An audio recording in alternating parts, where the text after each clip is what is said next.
Buenos días, Good buenas tardes, morning, buenas good noches. afternoon, and good evening to all of Vamos a you.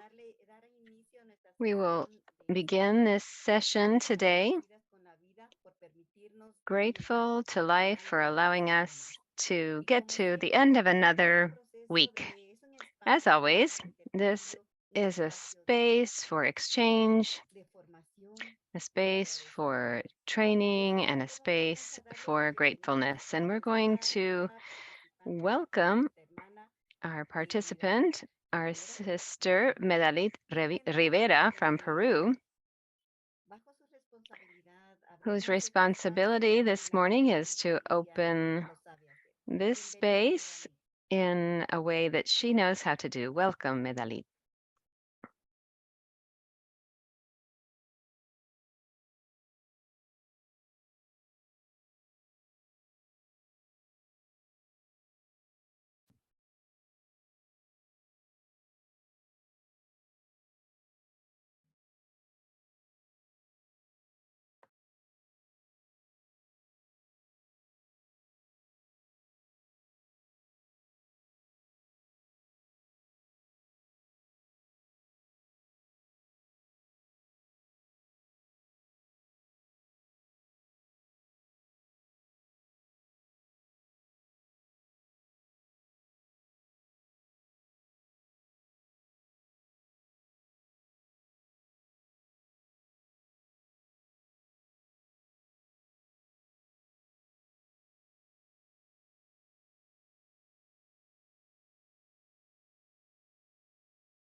Medalit, Medalit, el tiempo es su... the floor is yours.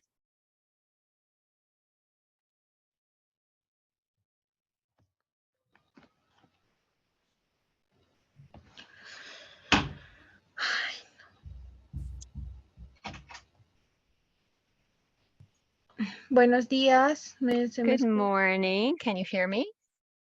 Sí la escuchamos, Medalit. Yes, we hear you, Medalit. ¿Me escuchan todas? Can everyone hear Buenos me? días, Okay, good morning. estimadas hermanas, estimados Dear hermanos, sisters, ya las que están en otro lado. and those who Muchas are in gracias. other places, good evening En and esta good oportunidad morning to all of you. tengo la tarea de realizar Today, I primero have el inicio, the ¿no? task of de las clases con una invocación. beginning our classes with an invocation. Y bueno, primero empezar And I want to begin agradeciendo a Dios y a cada by proyecto y a cada una de thanking nosotras nos ha dado un día más de vida, God for giving us one more day salud of life y with para poder health estar acá presentes, ¿no? and allowing us to be here Entonces, today. agradecer a Dios por esta We oportunidad are más thankful for de this poder aprender, de opportunity to be poder able to learn, fortalecer nuestras to be able to capacidades y strengthen que our hoy sea un capacities. día muy And we ask that this productivo, un día de day mucho be a aprendizaje, ¿no? productive day También of much agradecer a learning. la Santa Tierra, a We are la Pachamama, como grateful nosotros le to decimos, ¿no? Mother La Earth, who Madre we call Tierra. Pachamama. Gracias a ella tenemos un And lugar en thanks to donde her, we podemos have estar a place ahorita where we can viviendo o pisando, ¿no? La be tierra que ella living, nos ha dado. walking on the earth También that she has given us. a, en sí a la naturaleza, al Also, sol, al we viento, express thanks to nature, al agua, ¿no? to the sun, to the Y a lo wind, que to the vendría a water, ser el aire, ¿no? and Estos the cuatro air. pilares These importantes para four nosotras, que important también nos pillars for llenan de us fortaleza y de that mucha fill us with sabiduría el día de strength hoy, and que nos wisdom. acompañen We ask that we are en accompanied by these fundamental cada elements momento de today enseñanza que nos estén brindando, ¿no? in Y que each también nos motive space of a cada teaching and una learning, de and that it nosotras a motivate poder each of us compartir, ¿no? Y que también nos motive to share and to be more participative. So that's all from me this morning. I want to wish each of you an excellent day. And once again, may this be a productive day for each one of us.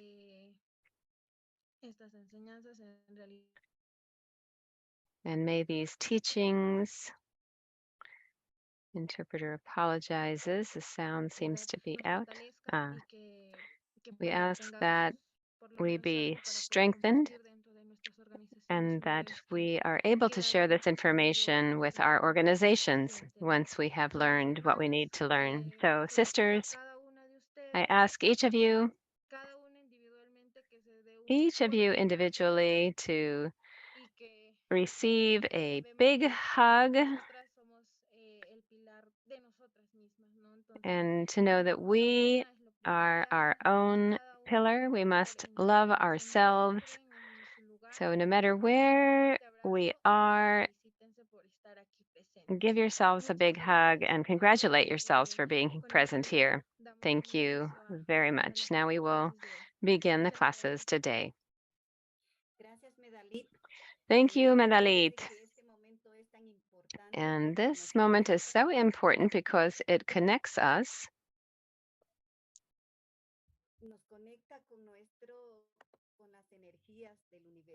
with the energies of the universe.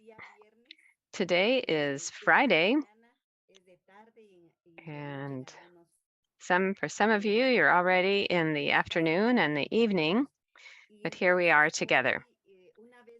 Once again, we want to welcome our sister, Maria Eugenia Choque, who will go over the primary and basic procedures and collective rights of Indigenous peoples. We know that her experience and knowledge, she will help us to analyze, and she'll help to awaken in us the interest in learning more about the mechanisms that exist to defend our rights as women and as Indigenous peoples. So welcome, Maria Eugenia.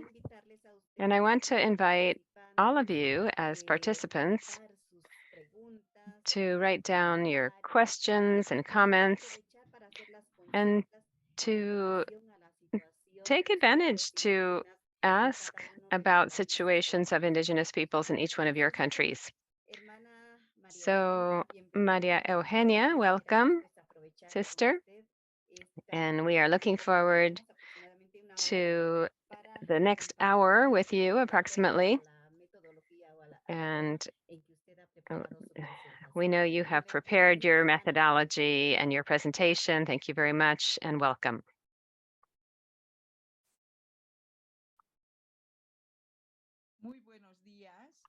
Good morning, dear sisters. And I want to join in the call of our sister who did the invocation this morning. We are living in very different times, and this time allows us to work on what is ours with our own ways of thinking and our own voice.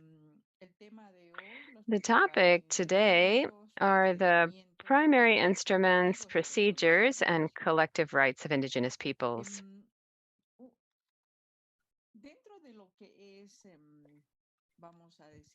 Within what we talk about as the international rights and laws of Indigenous peoples, perhaps we can do an analysis of some of the background to this declaration. We, the Indigenous peoples of the world, have suffered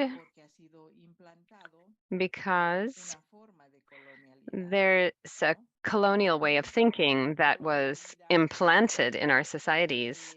And this colonialism has two faces of the same coin. One is the issue of modernity and colonialism. Colonialism has always been accompanied by this idea of modernity. It's the same face, the same expression, and basically what is called modernity is really part of colonialism. And so indigenous peoples have struggled in national and international spaces because we have been wounded by that colonialism. And it's very important to keep that in mind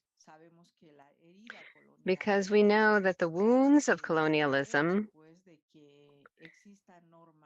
have brought rules that have imposed other ways of being on indigenous peoples, and our great territories have been reduced to what we see now. So we have suffered from the hegemony in the world of a certain kind of thinking. And that hegemony has to do with an imposition of identity. Supposedly, we're Bolivian and Ecuadorian and Mexican now. We're not Aymaras or Quechua.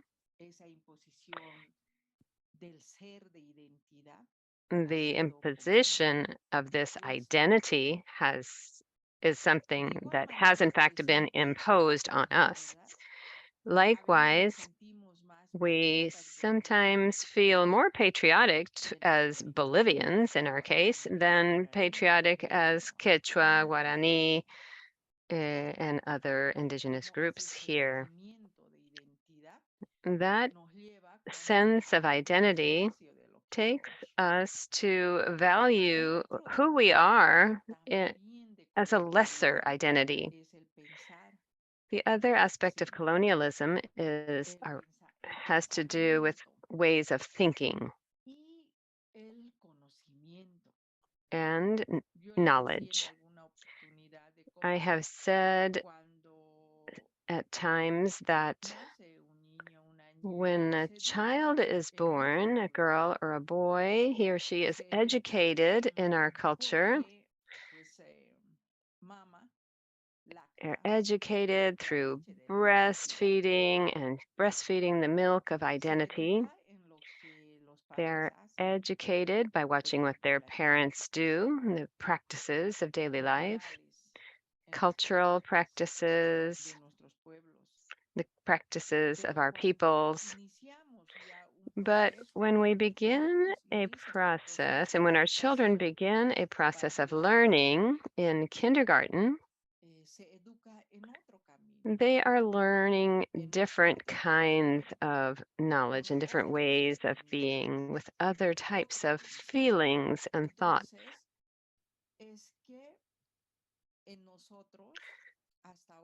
So we still carry within us the colonial logic, the imposition of the knowledge and ways of thinking of colonialism, and it even makes us feel like children.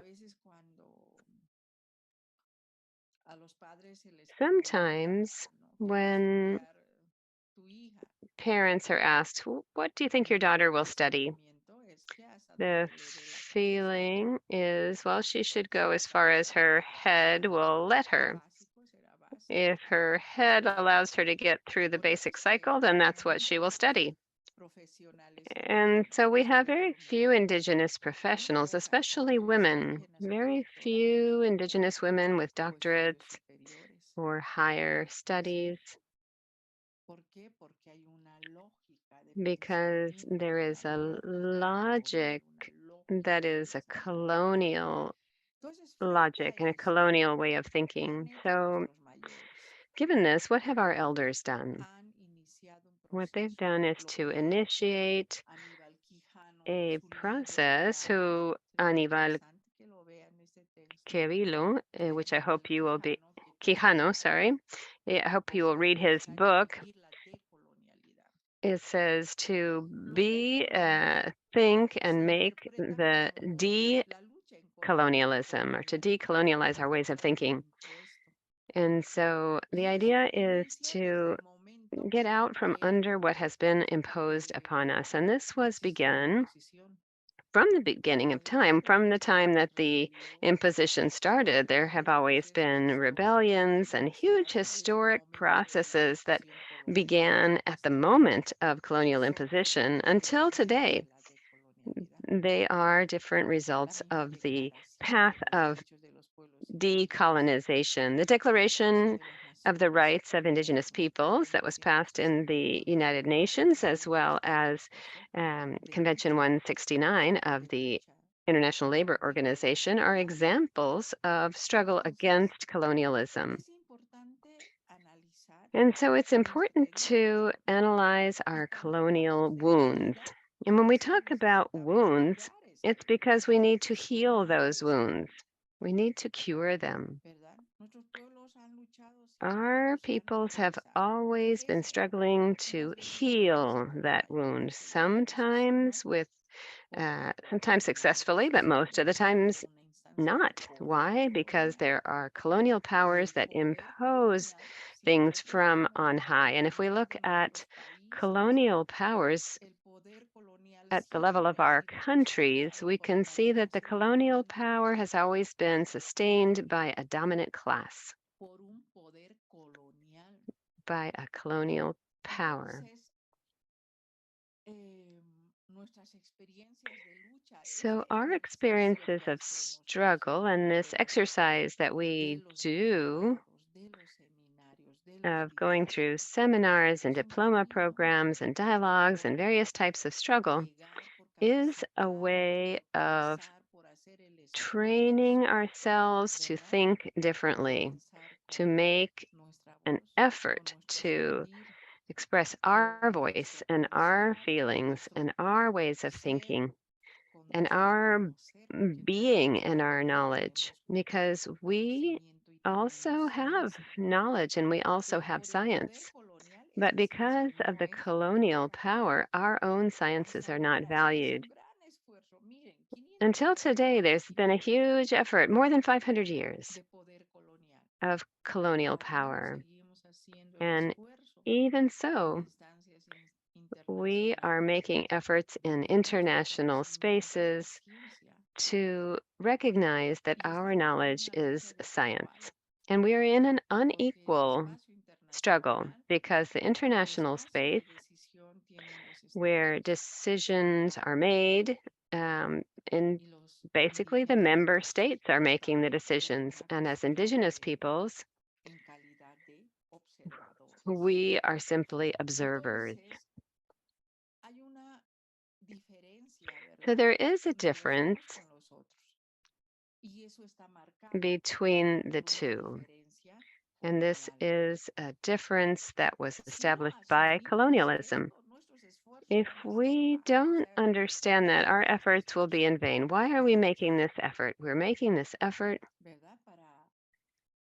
for what? So that this difference between peoples established by colonialism, which persists till today,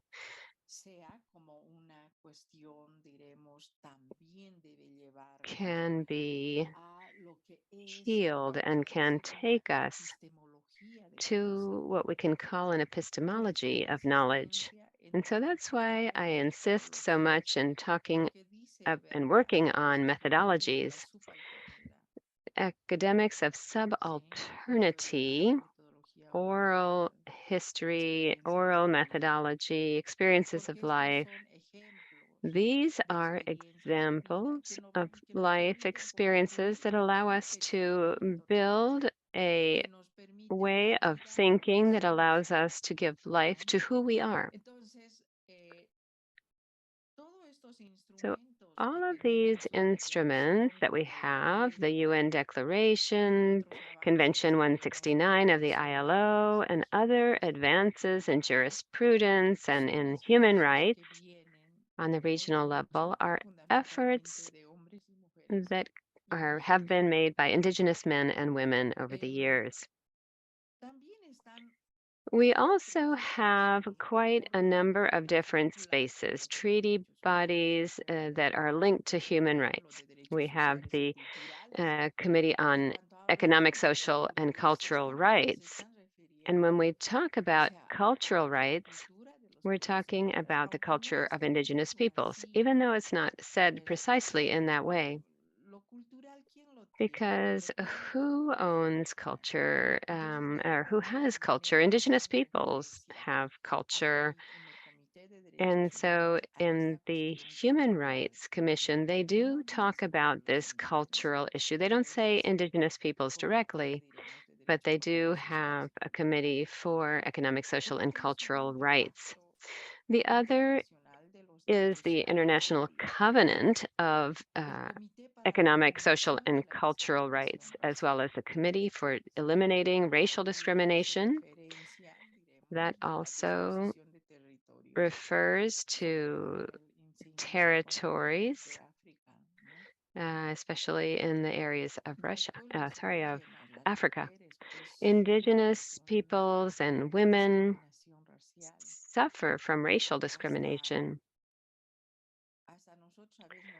Sometimes we say, oh, my little girl is lighter skinned, as if that was better. It is a colonial way of thinking. And we end up devaluing what is ours. There's also a convention against torture. There's a convention for the elimination of discrimination against women, CEDAW, and we can talk about Article 39 that talks about Indigenous women and girls as related to the justice system. There's the Convention on the Rights of the Child, Convention for the Protection of the Rights of Migrant Workers and their families, and a Convention on the Rights of Persons with Disabilities. In the prior session, we looked at more detail at a longer period of time, and we got to 2030, looking at the most important benchmarks. However, here I'm going back again to take into account some of those benchmarks that refer to Indigenous people specifically.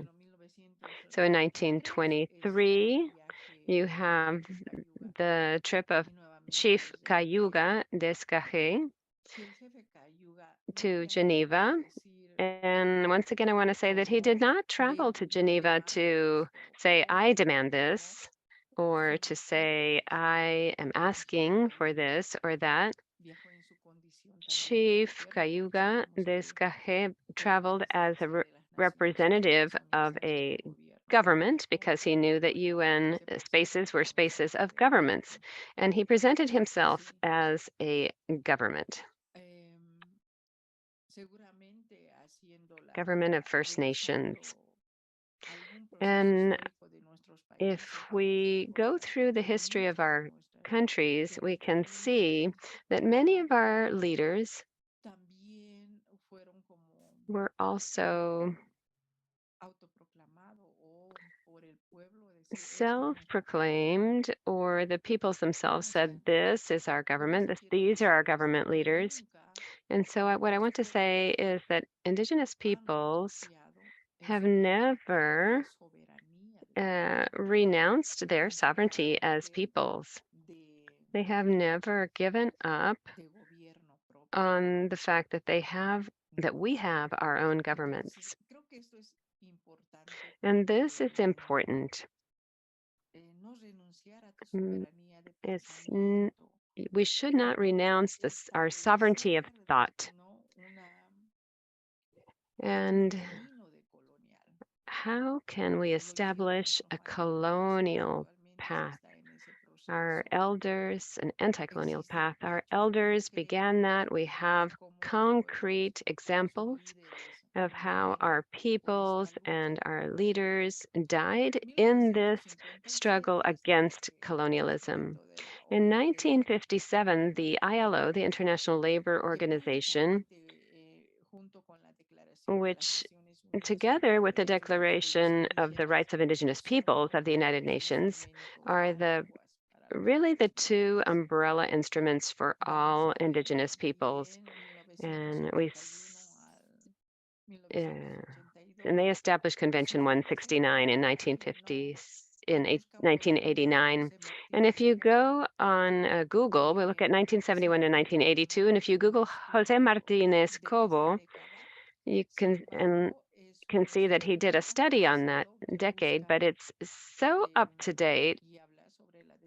And he talks about the dispossession of the land and territories of Indigenous peoples. And he also says that this is a historic demand that cannot be renounced.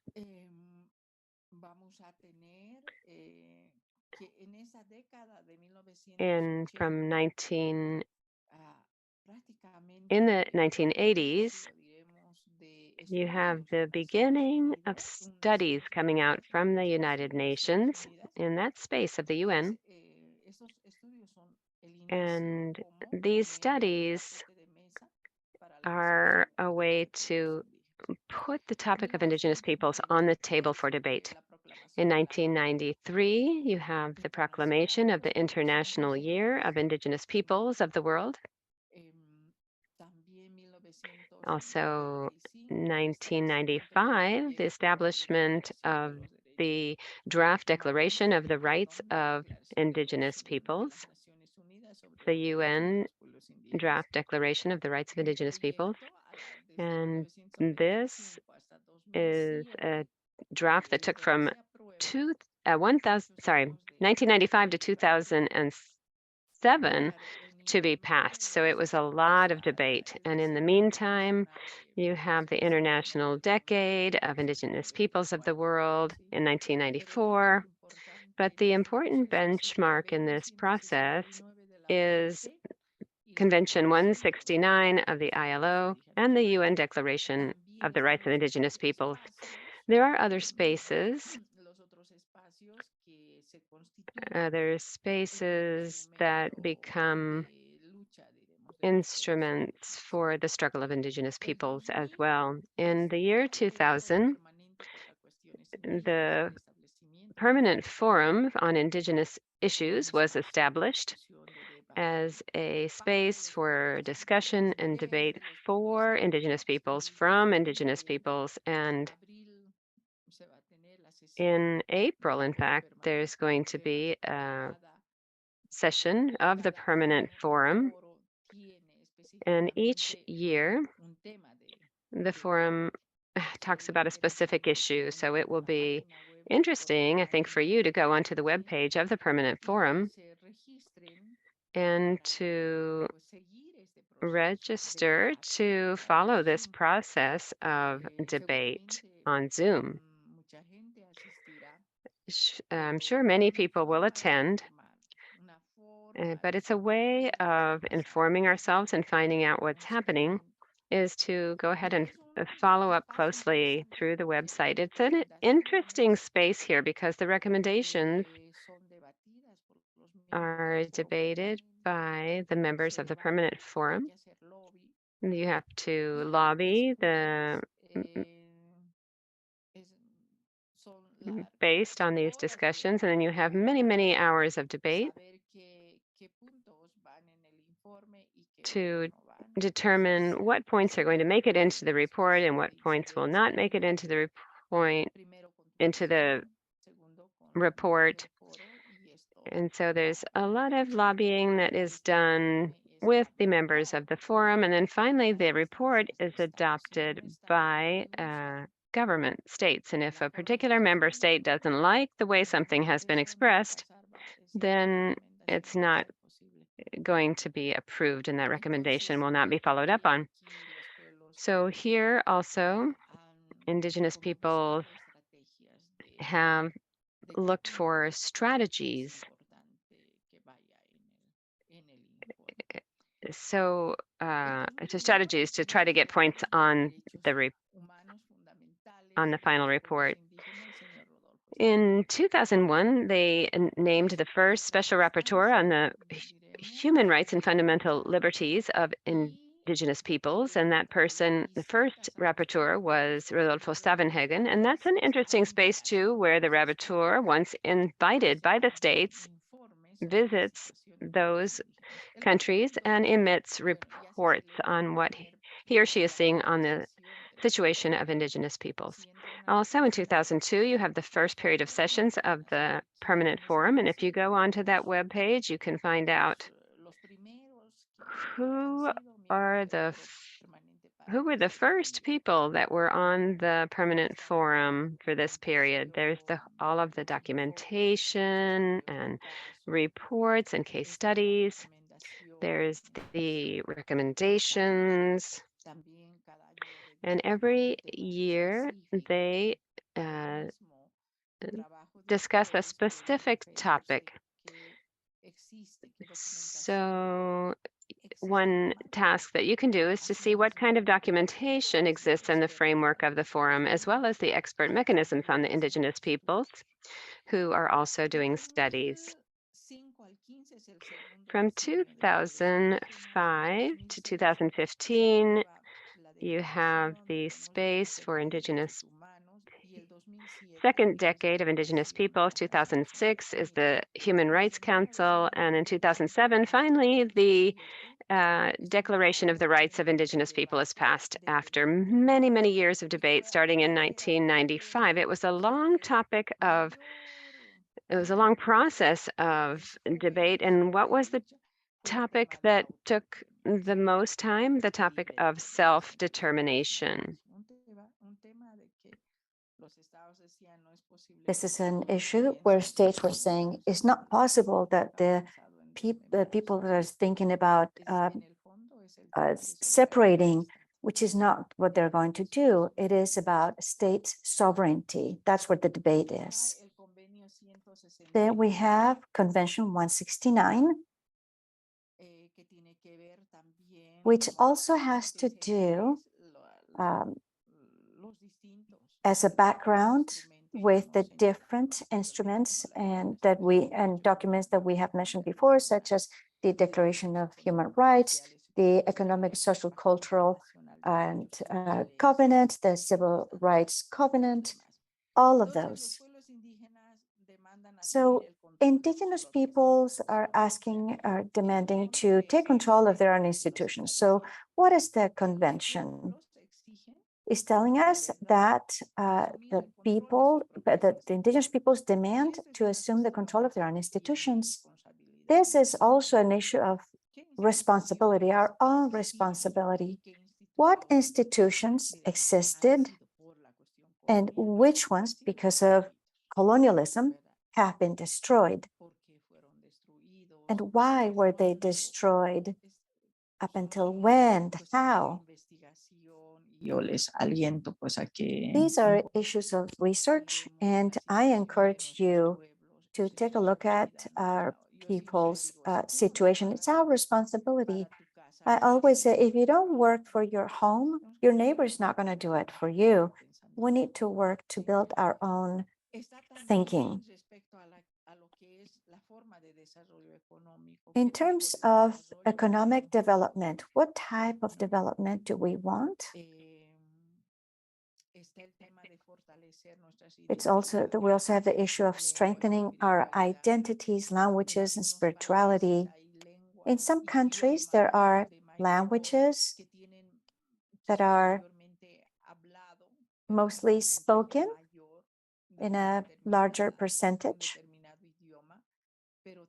But we're also aware of the fact that in many countries, such as in Bolivia, for example, the Uru language is disappearing, especially the Iruitu language. There were only 5 older people who spoke this language. and they're older, and with them, this language disappears. And we haven't done much to recover these languages. That's a reality. It's a reality. The fact that our languages are less and less spoken, especially in the urban context. It's not like like English, the English language, which is becoming more worldwide. Not even at the level of country do we have that. Then spirituality. Spirituality is an instrument, let's say, an instrument, a feeling, a reason for being, a deep feeling about who we are as Indigenous peoples. That's spirituality. Because we think that it's only a practice, right? For example, Aymaras over here make an offer with different varieties of sweets, and each sweet has a particular shape, it has a particular meaning, representing gold, silver, different things. So that's all offered and with this way of representation to our Mother Earth. But it's not only just a ritual, as a practice that we perform. Behind that entire practice and ritual, there's a cosmovision. For example, water. In March, we have a larger meeting in New York about the issue of water. And the concept is water, healthy water, but we're not thinking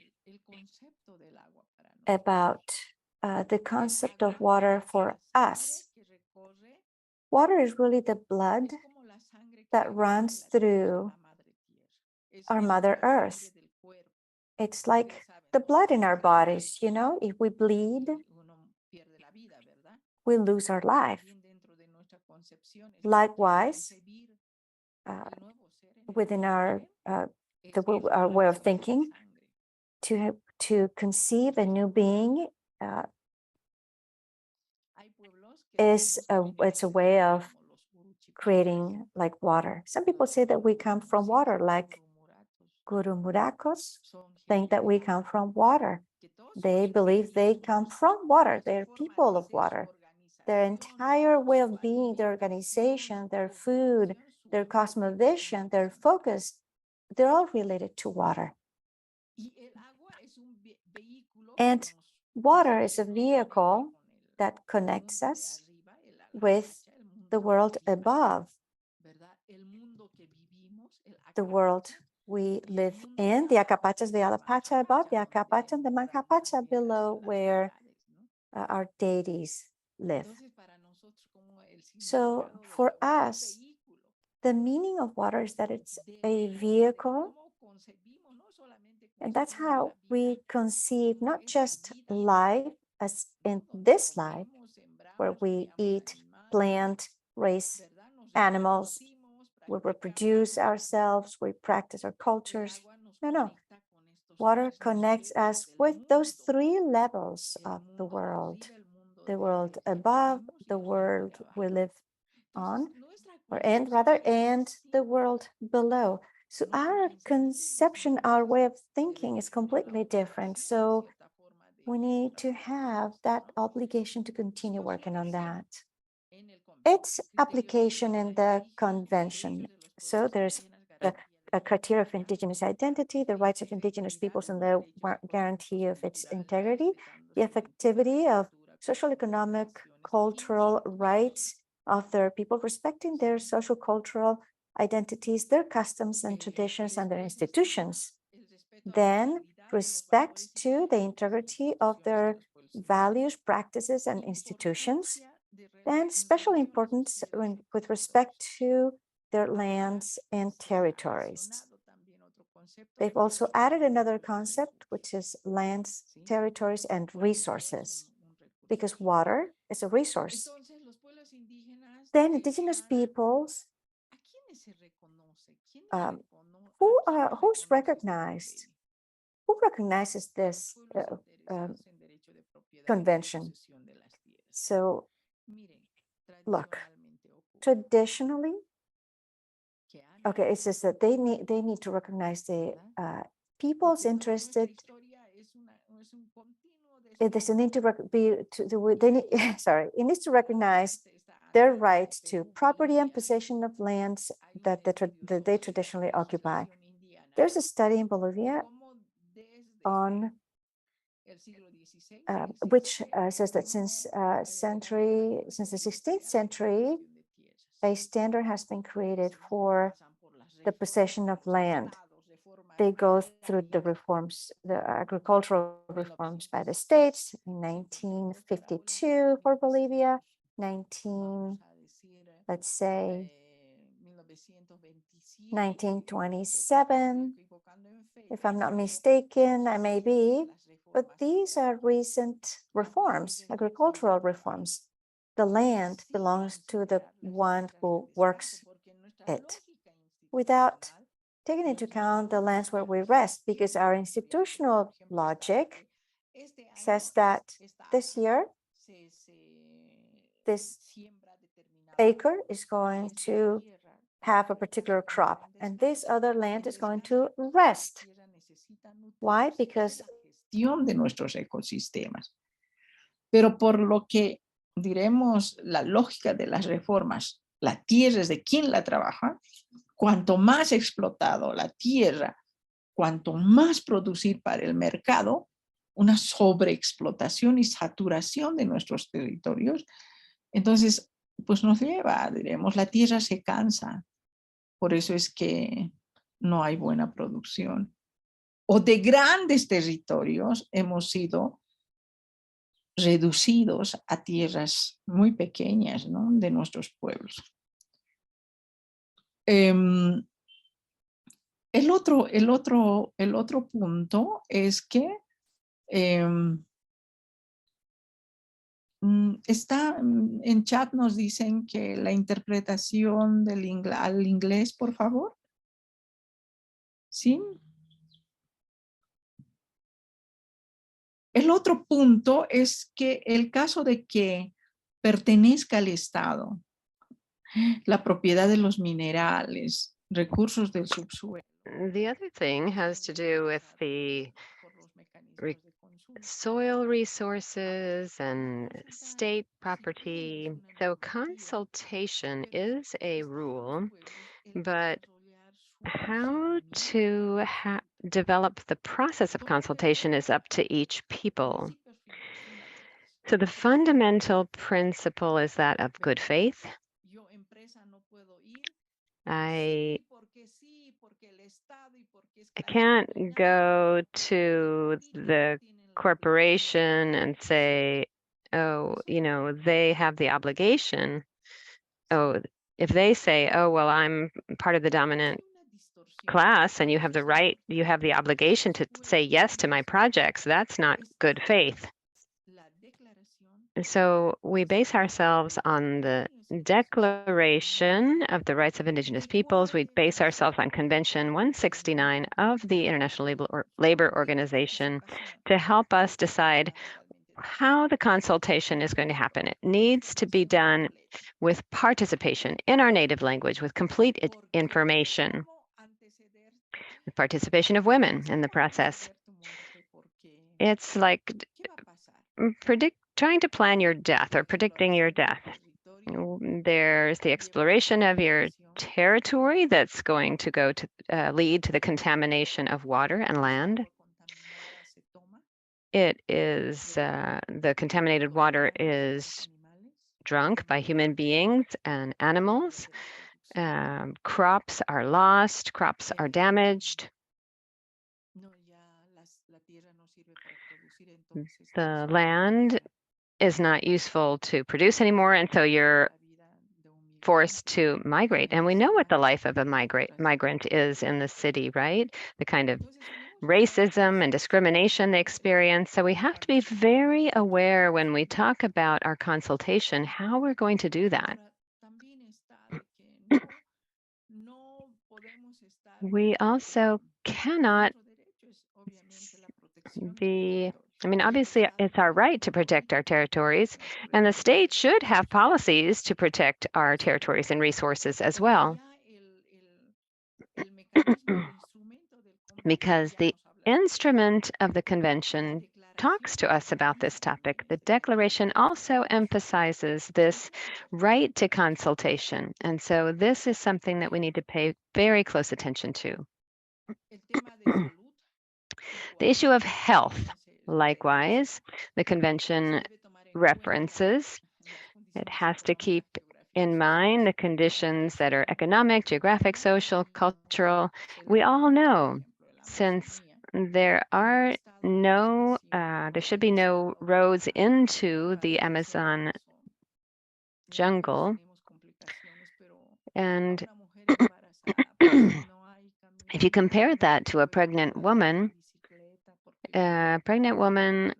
can't be taken to hospitals because there are no roads. And if she needs to go to a hospital, it's very delicate. So our situation of health is of concern. But what kinds of methods are we going to use? For reasons of colonialism, we have also forgotten our own methods of curing, our ways of attending to sick people, midwives, women who are dedicated to this activity of healing through natural medicines. And so once again, a question comes up. Where is our traditional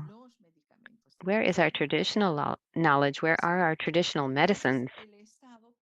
So the state, the government, has to have a combination of keeping in mind the indigenous people's ways of healing as well. Programs and services and education aimed at indigenous peoples must also keep in mind our original knowledge and techniques and our value systems. So the Convention 169 is really interesting, but what happens in practice is another thing altogether.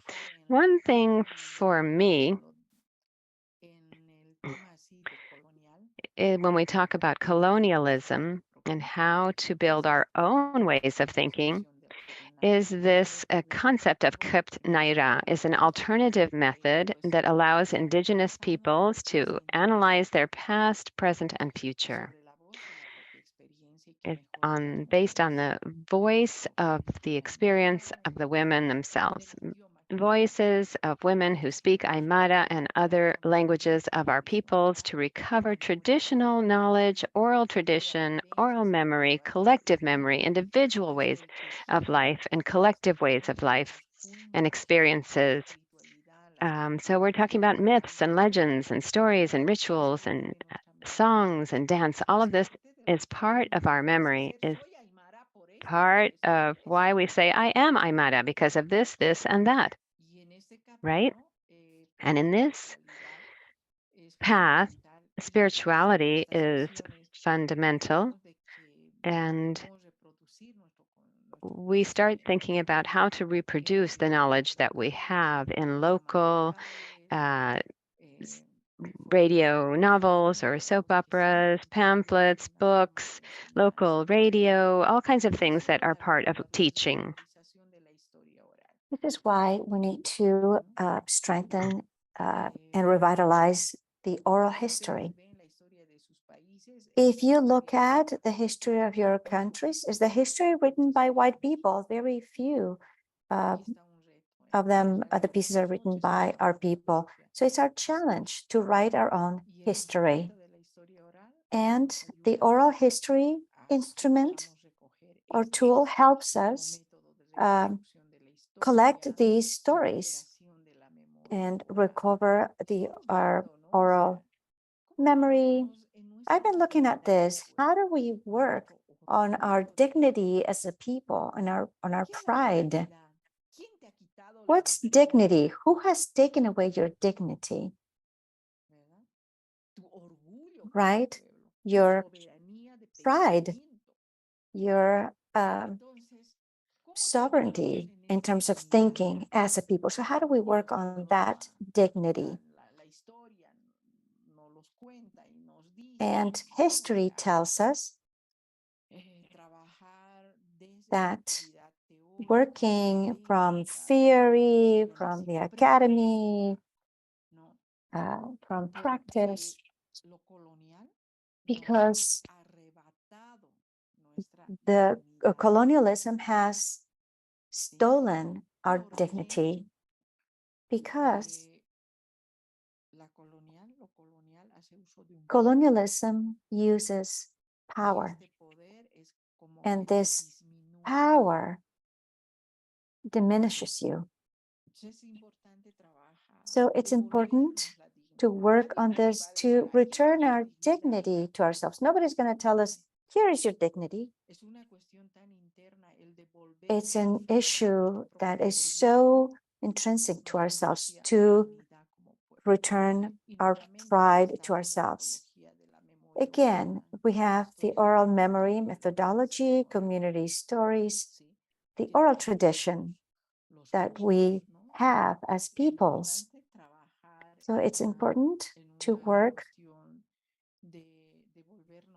on returning our dignity to ourselves. And our struggle as Indigenous peoples has been that, to fight for our land, our territory, for our education, for health issues, because women, so that women can continue their rituals and their practices. Movements, rebellions, such as the Tupac Amaru and Tupac Katari in 1780, to the current ones. That is part of this movement, which it is really to recover our collective memory and to resist. Rituals, that's also part of the way of working on that dignity. We continue to practice our rituals. That figure that you see there is from the 15th, 16th century. And if you look at it, so far, peoples continue making offers to Mother Earth, taking into account the deity of the moon, our Father, Sun, the stars. We make offers to the to water, to the mountains. It's like we have not started. Things have not changed. So spirituality has made it possible to continue talking about what we're talking. So that's why history has that great potential in our own norms. Each people, it's Indigenous people, is different in their events, their stories, their struggles, their structures, their organizations, the issue of participation, gender, Chachagwami. All of those things are different. Also, very quickly, I'm going to mention the UN Declaration on the Rights of Indigenous Peoples. A very important issue is the free determination, our self-governing issue, and it strengthens also the issue of having our own institutions at the legal, political, economics, and social levels to revitalize our cultural traditions as well. And also to develop the manifestations, the past, present, and future manifestations of our cultures, our ceremonies, and technologies. Today, we talk a lot about climate change, so how that impacts us. The climate crisis affects our territories a lot, so we need to look at that, and they're looking at our knowledge. and our wisdom. We can also mention the issue of carrying out consultations for the free informed consent, free prior and informed consent. So it requires to work on procedures and protocols. The other issue is that the Indigenous peoples have the right to their own traditional medicines. You have seen that COVID, this worldwide epidemic that we suffered, how did our peoples defend themselves? How did they heal? Because hospitals, well, they have resources and actually there was not enough space at the hospitals because of the pandemic that was so spread, and especially in 2020. So the resources by the Indigenous peoples have been they're using their own resources, rosemary, coca leaf, eucalyptus, our natural healing resources. They have prepared a, let's say, concoction to heal or counter this COVID epidemic. So we have our medicinal plants, and how we use them is important, and this can also be shared at the national level. So we need public policies to preserve our medicinal plants because we are aware of this. I've been told that youth no longer look at our medicinal plants. They're biking around, crushing our medicinal plants. Why? Not because of the lack of knowledge, not because they don't know. It's really because they don't know what they're used for. How do we use it? That has been lost. It's being lost. So that's why we need to work on our own medicinal plants. Then we have the right to our land and territories. It is something interesting. Traditionally, we've been dispossessed and our land has been occupied. So we have the issue of working our lands. We have the special bodies. I already mentioned the Permanent Forum. We also have the UN Special Rapporteurs, the MRIP, Expert Mechanisms, the UN Voluntary Fund for Indigenous Peoples. If you go to their webpage, you will see that there are, you can go www.UN Voluntary Fund, and that's where they pay for expenses for like plane tickets or transportation. If one wants to participate, you need to make a good presentation with your letter, because everybody would say there's a call for something and very few are selected because of the resources. So that's why the Indigenous peoples demand that funds must be expanded for our participation in those issues. Then we have the World Conference on Indigenous Peoples, the 2030 Agenda for Sustainable Development. What type of development do we want? With what focus? Obviously, we want to have a focus that is not based on colonialism. So how do we do this? We want to focus on what's ours. So it has to be a decolonization focus. We also have the Convention on the Elimination of all kinds of discrimination, particularly on women's issues. So since 1979, we've had a commission with several meetings in terms of the treatment of these various types of discrimination that women suffer, and how to protect against racism, discrimination towards women, Indigenous women and children. And recently, the committee has said, well, after 1979, they have talked about the rights of Indigenous women and girls, that states must orient their public policies and laws to ensure compliance with their obligation in relation to the rights of Indigenous women and girls. It's recommendation number 39. And in very few countries, I think we have ministries of women.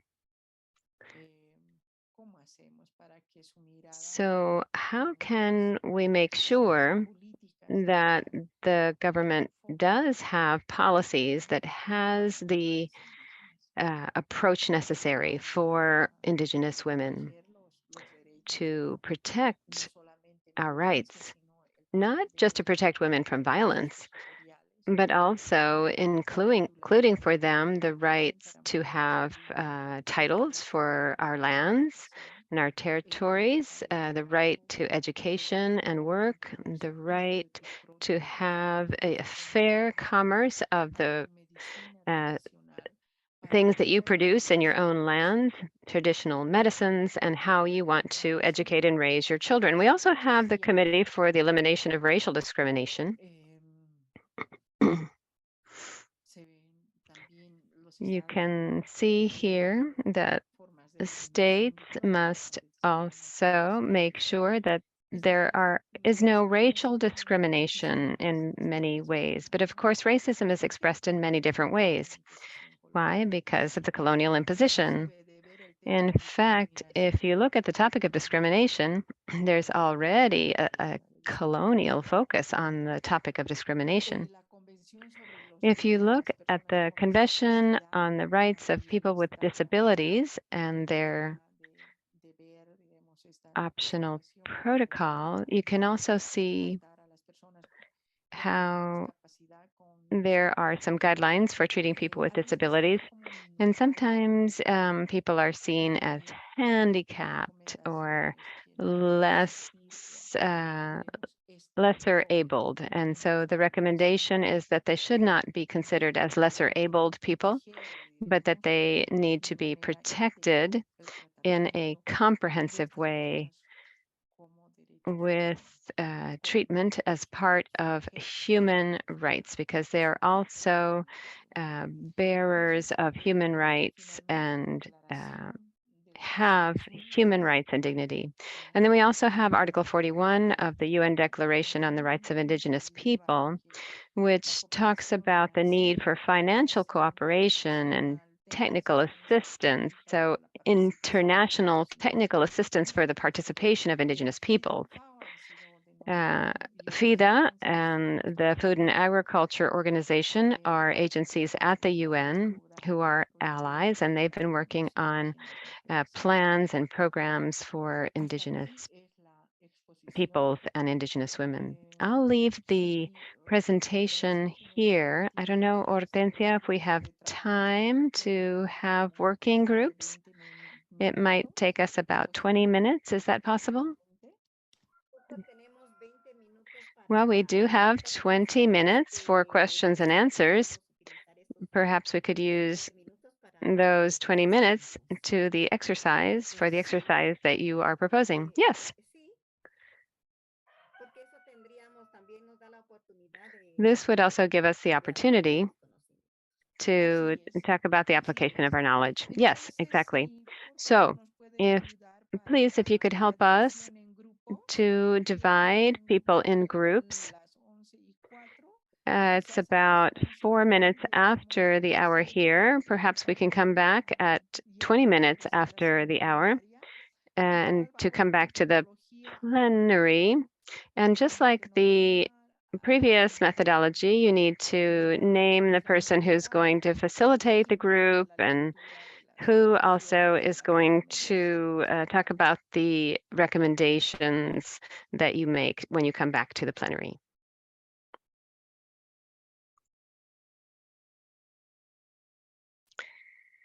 So the group work says, why is Convention 169 of the ILO important in terms of its recognition of the rights of Indigenous peoples? And I can no longer read. Okay, this number 2. Why is the UN Declaration on the Rights of Indigenous Peoples important? 3, why is Article 39 of CEDAW important? And 4, identify a case of violence in your community and identify what is the procedure to follow, keeping in mind the UN mechanisms. So the first is ILO Convention 169. The second is the UN Declaration on the Rights of Indigenous Peoples. The third is Article 39 of CEDAW. And number 4 is what kinds of violence can you identify in your community? Okay, so if the technical team can help us to divide into groups, please.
Hello. I think there will be one group that will require interpretation.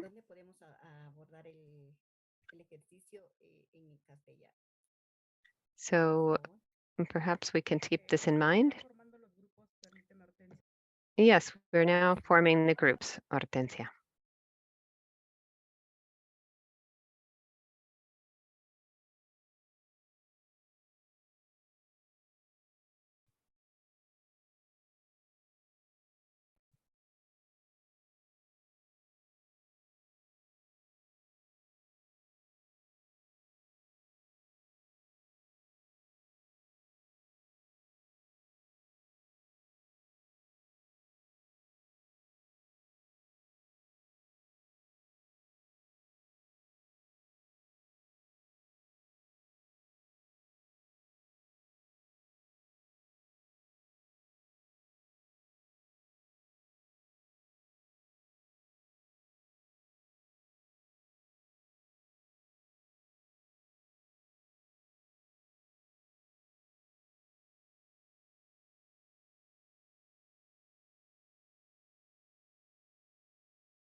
This is interpreter Kathy. I would like to ask if anyone here needs interpretation in Spanish. Quiero preguntar si hay alguien aquí que necesita interpretación en español.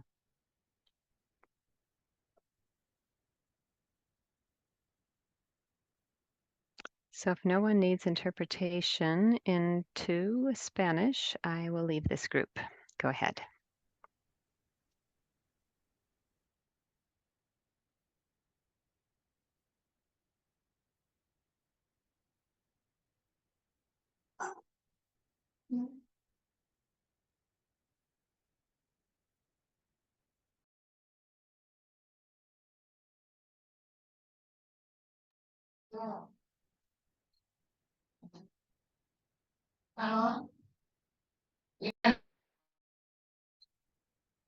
Do anyone have the questions?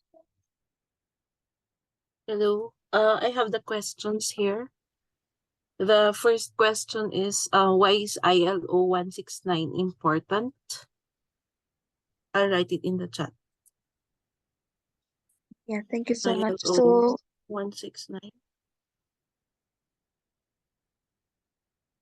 The second is UNDRIP. UNDRIP.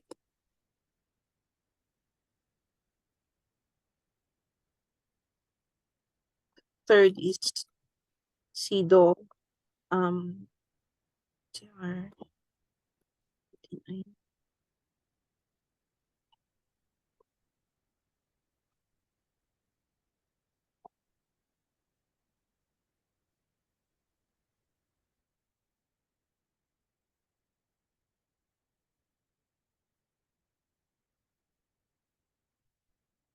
I think those are the questions.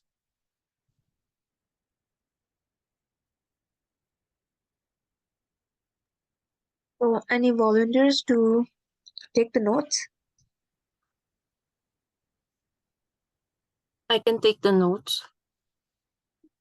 Okay, then I'll start from the first question. Yeah. So yeah, in case of ILO, because it is a convention, it has a legal binding nature to it. So all the provisions under ILO needs to be legally implemented by the countries. Because our country Nepal is Nepal has signed the ILO 169. So all the provisions under 169 is legally binding to Nepal. So in case of land rights and other educational rights, it is a very important instrument for us when we are demanding from state to provide education, to provide our land rights, to provide our rights to our territory. So this is very important for us in case of Nepal.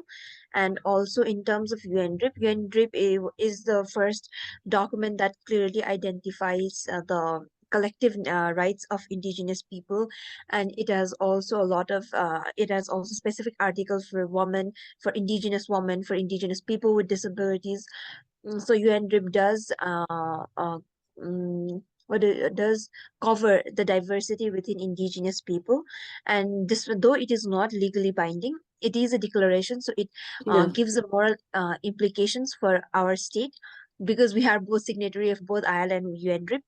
So it also another thing for me, what is very important in UNDRIP is the provision for FPIC, which is free, prior, and informed consent, and that comes as a very good tool for us to advocate to the states when cases like land eviction, forced like killing of indigenous communities, indigenous peoples, these kind of incidences, human rights violations occur. This becomes a very important tool for us to demand our rights and demand mm, protection of our rights. Another is CEDAW General Recommendation 39. So yeah, because it is the most recent general recommendation, it also has some specific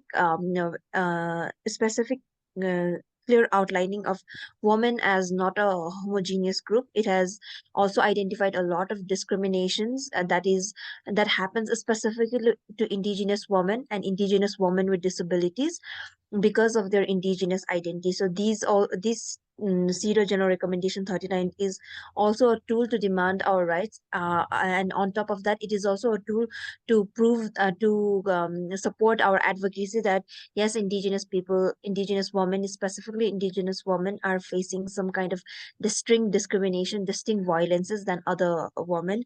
And that's why Indigenous women needs to be clearly outlined in policies and a lot of other national laws and acts. So yeah, that's what I want to share for now. In terms of violence example, I've shared a lot in terms of incidences in Nepal. Specifically in my community, which is Mugum Indigenous community, we have a tradition, we have a cultural traditional practices that we go to during. There is a time in the starting of the year. Oh my God, we're running out of time. So I'll just Yeah. keep my violence example. I will share it later because I've shared a lot of already in previous sessions. So please, Okay. someone else can share. Okay, maybe one of the example of violence in the community here in the Philippines is domestic violence. It's something that is still rampant here in the Philippines. Also rape cases can be one, and then yeah.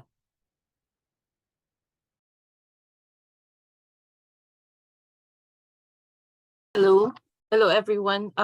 We were able to discuss briefly about the 4 questions that was asked. So together with Pema of Nepal. So for the first question, why is ILO 169 important? It was mentioned that because it is a convention, it has a legal binding nature. So Sister Pema shared that Nepal has signed this document, so there is an obligation to follow whatever is written in that document.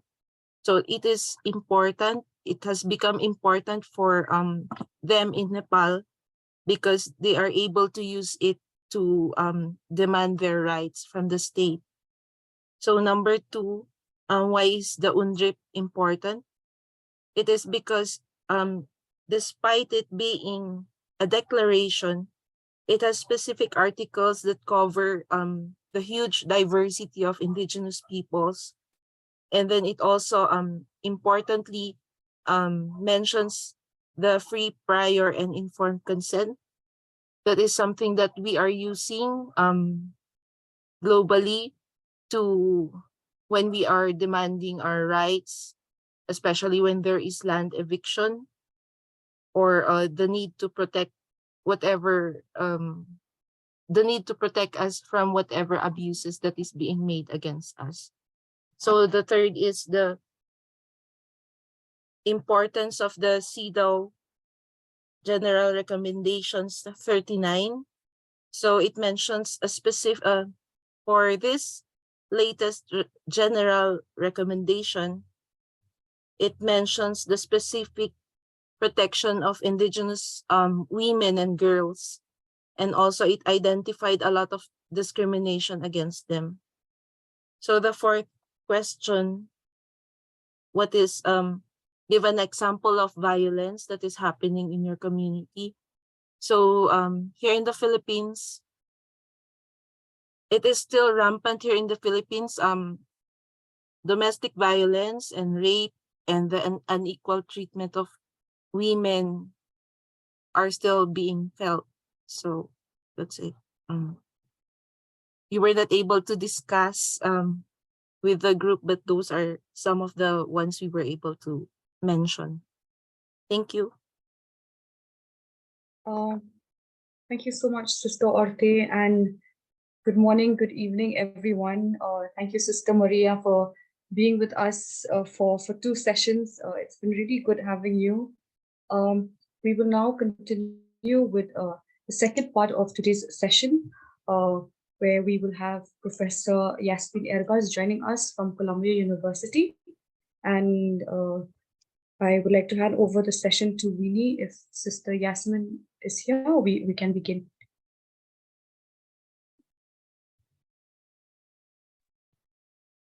Thank you, Joy. Good morning, good afternoon, and good evening, everyone.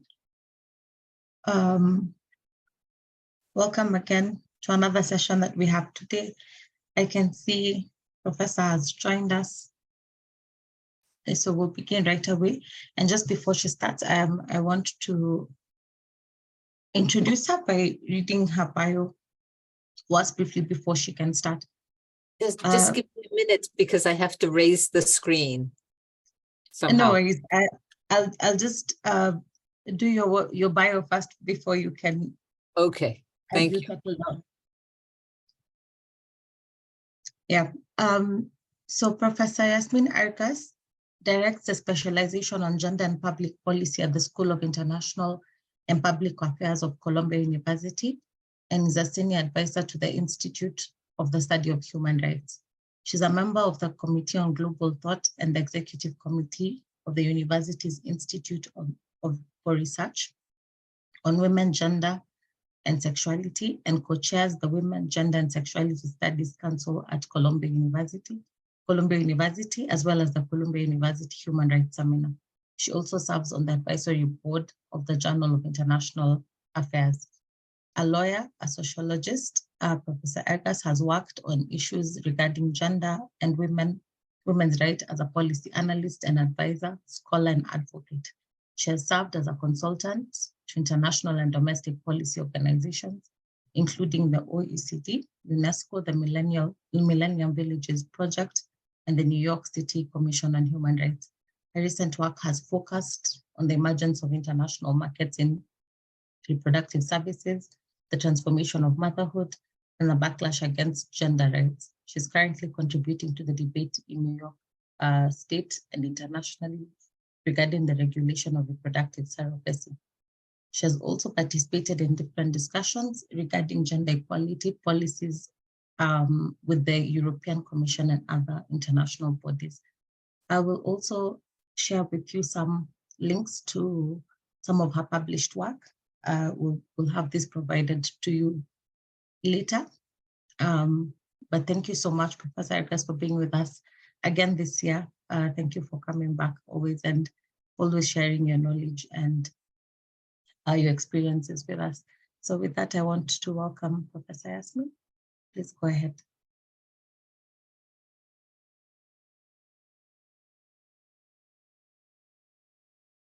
You're muted. Can you hear me now? Yes. Okay.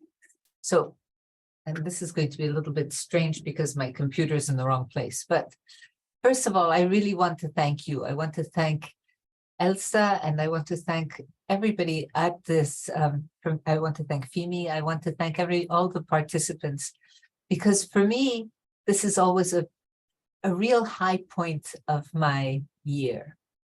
And it's because I so much admire the work that you all do. So let me be the one to thank you. Now, as you know, I talk to you generally about the relationship between women's rights and human rights. And what I would like to do is to give you a sense of the ways in which human rights as formal instruments, not, you know, we have two different ways of thinking about human rights. One is a moral way. We think that people have rights because they are human beings, because those rights ought to be recognized. And we develop moral and social and political discourses to effectuate those rights. But in another sense, rights exist in a legal sphere. And as such, they have a power to discipline, but they also have a power to act as resources and as instruments. I strongly believe in the function of rights as resources, in particular for groups who need to be affirming their rights and need to be thinking through difficult issues regarding how to claim what their moral entitlements ought to have already provided for them. So that's what I'd like to talk a little bit about today. And I'd like to say also from the start that please interrupt me. This is more fun for me if you do interrupt me. I'm trying to situate myself. Okay. You know, if you let me know what are the questions that are most pressing for you, and also if I'm not clear or if I'm going too fast. I want to also say that a special thank you to the translators and to the interpreters, and to please let me know if I'm making your lives too difficult, because I'll do my best to slow down and to clarify. So I sent a PowerPoint, and I'm not terribly good at being able to share my screen, but maybe somebody could pull up my PowerPoint. Would that be possible? Great. That's wonderful. Thank you very much. And I think if you make me a co-host, then I can move it. Javier, I think we have the wrong presentation. Yes, no, actually, I sent to Elsa. Yes, I have the correct presentation, Professor. I'll just share it from my end.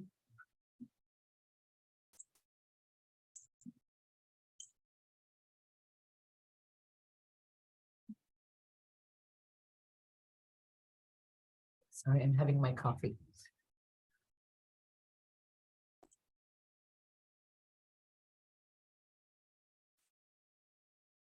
Will it be possible to change them? Yes. Thank you.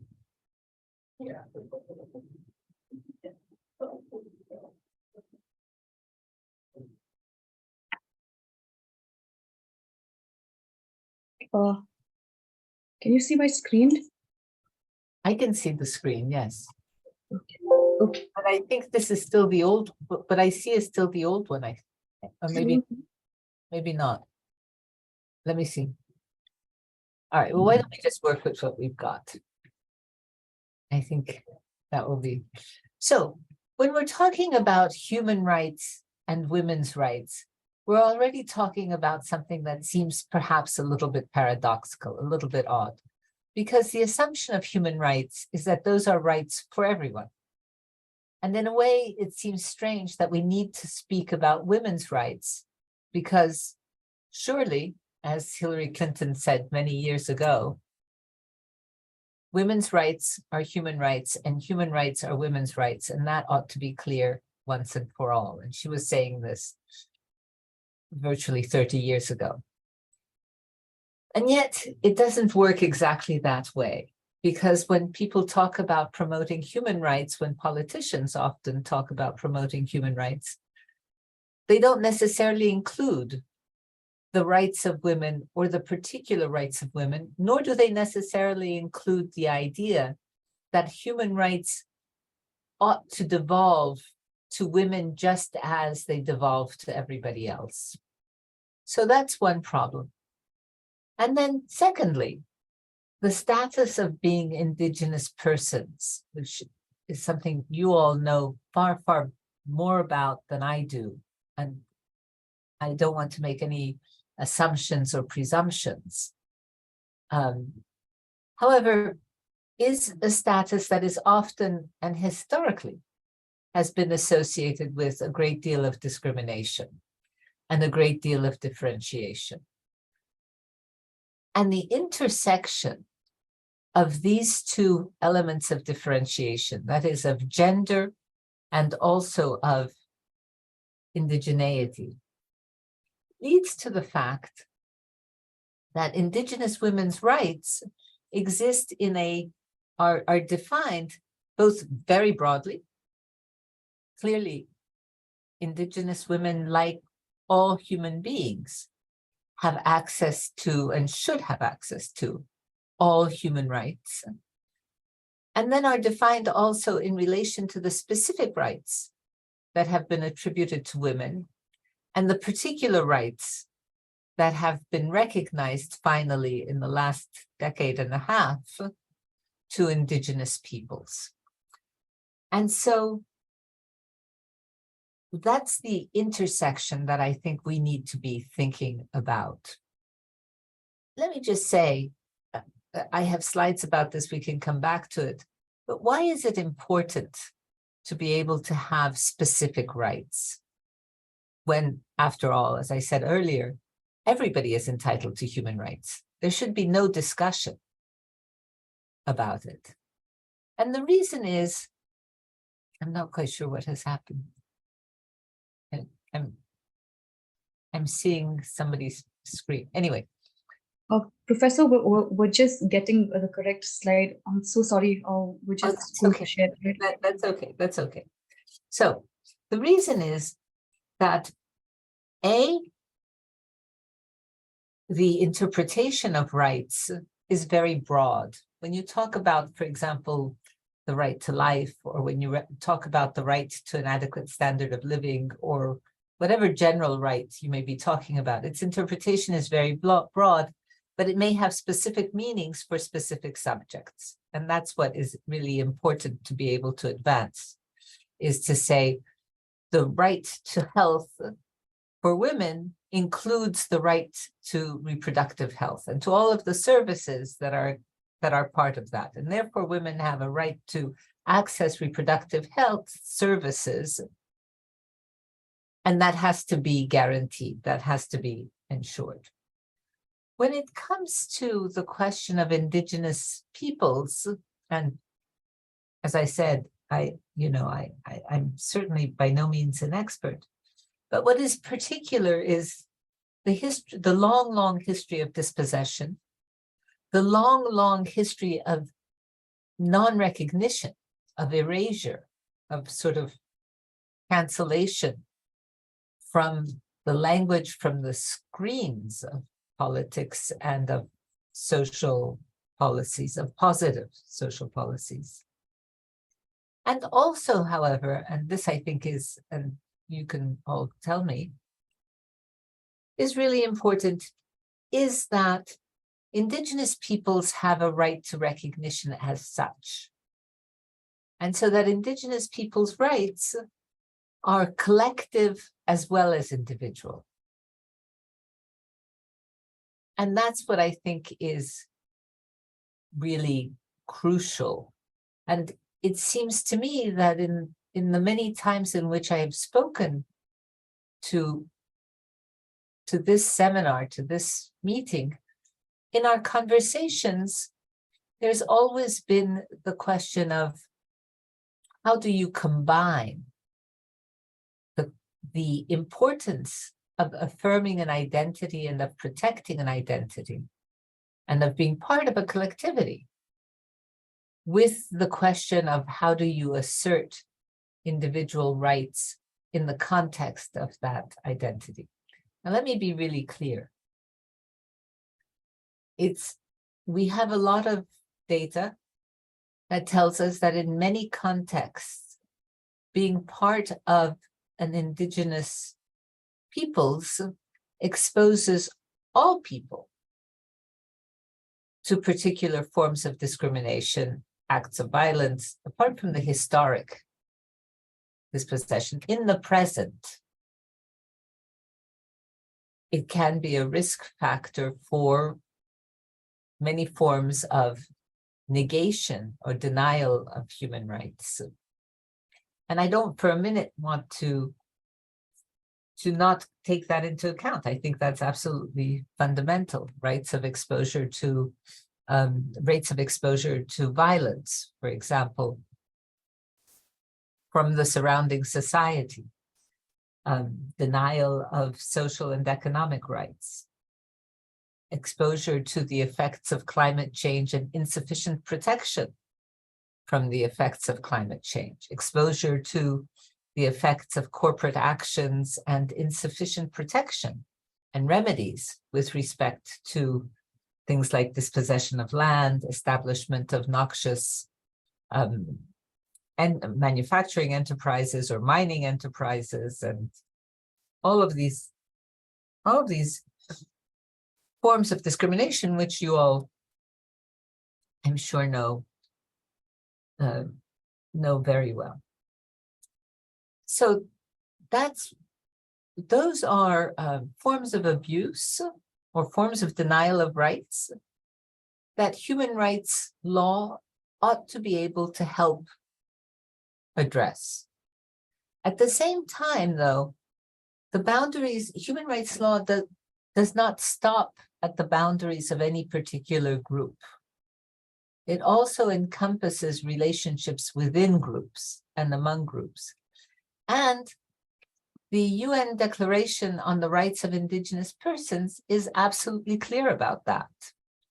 All of the rights that are of Indigenous peoples, sorry, all of the rights that Indigenous peoples claim as collective rights are to be informed, and their implementation, their interpretation, and their implementation to be guided by and coherent with human rights norms. And that includes the fundamental premises that regard women's rights, which are the right to non-discrimination, the right to freedom of, the right to equality, basically. When it comes down to it, it really is a kind of general right to equality. So Indigenous peoples have the right to promote, develop, and maintain their institutional structures and their distinctive customs, spirituality, traditions, procedures, practices, and in the cases where they exist, juridical systems or customs, in accordance with international human rights standards. Now, what are the sort of, so we have three levels, if you like, or three types of frameworks that we're actually dealing with. And if you could go to the slide which says ICCPR and ICESCR at the top, it has two big maps. I think it's the next one. Yes. All right. So the treaties, there's a set of treaties that are considered to constitute the International Bill of Rights, the fundamental rights that all humans should be entitled to. They derive or are related to the Universal Declaration of Human Rights, and they are the Treaty on Civil and Political Rights, the ICCPR, and the Treaty on Economic, Social, and Cultural Rights. What you have to bear in mind is that these treaties, especially in particular, the ICCPR and the ICESCR, really only apply or are mandatory in the countries that have ratified the treaties. That is, the countries that have accepted to be bound by the rules of the treaties. And then they really apply only in those countries that have integrated them into their own legal system. What do I mean by that?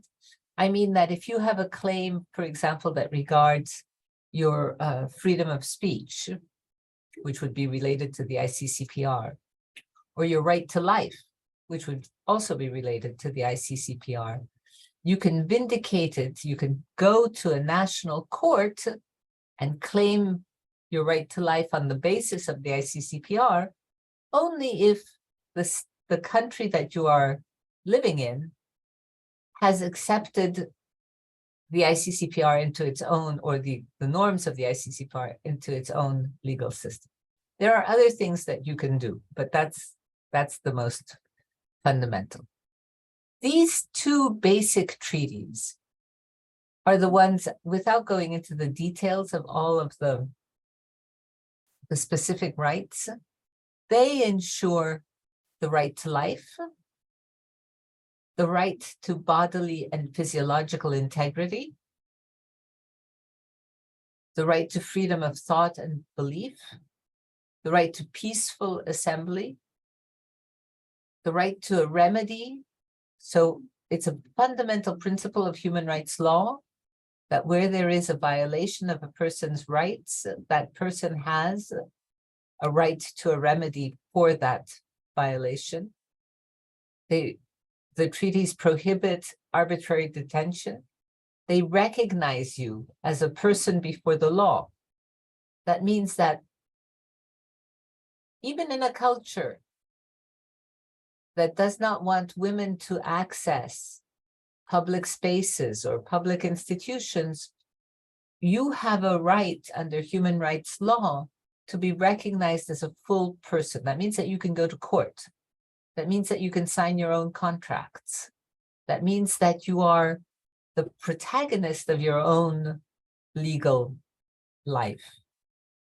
And what I have not detailed here is that the ICESCR, the economic, social, and cultural rights, really do guarantee, or should guarantee, all of the basic conditions, social conditions, for a dignified existence. For example, the right to health, the right to food, the right to, essentially, the right to shelter, and so on and so forth. There's quite a bit of law now that tells us that the right to life is not abstract. And so, although it's often thought of as the right that will protect you from arbitrary killings, and that's essential, that's absolutely necessary. We see in society after society how many people are exposed to arbitrary killings. We see that in the case of women who are exposed to domestic violence or gender-based violence that often leads to murder, constitutes a form of murder. But the right to life is not reducible only to that. The right to life also means that you have to have the means to sustain that life. So it has been litigated in relation, for example, to the right to a livelihood. You cannot really have an operative right to life unless you have a right, a way to feed yourself, to live, to feed your children. The right to bodily and physiological integrity is fundamental because it means that others cannot dispose of your body. And that includes through sexual violence, through rape, through coerced labor, through forms of abuse that we very often see associated with conflict situations, but that are not only the result of conflict situations, like forced pregnancies or like forced abortions, and so on. So these are basic rights. And the question is, and what I'm showing you here in terms of the maps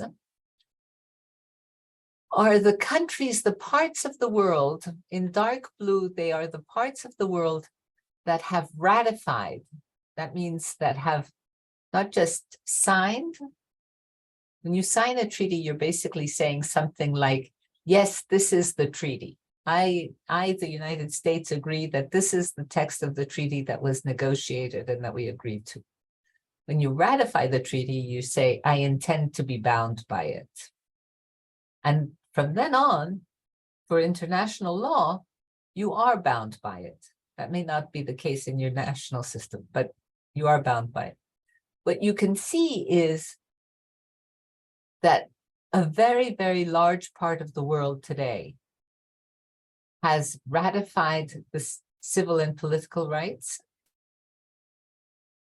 and has also ratified economic, social, and cultural rights. In orange are the places that have not.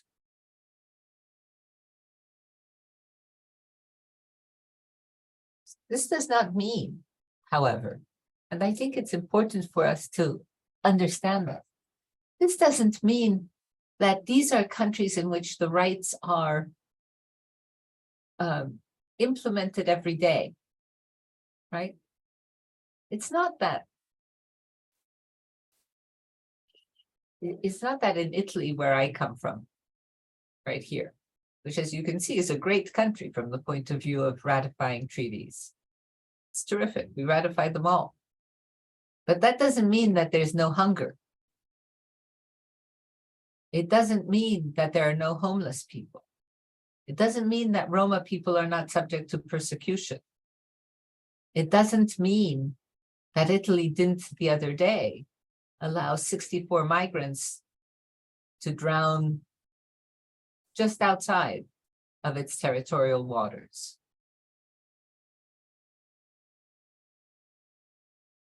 The important message is that these are legal obligations of states, and the law is an instrument to be used by civil society to ensure its fair application.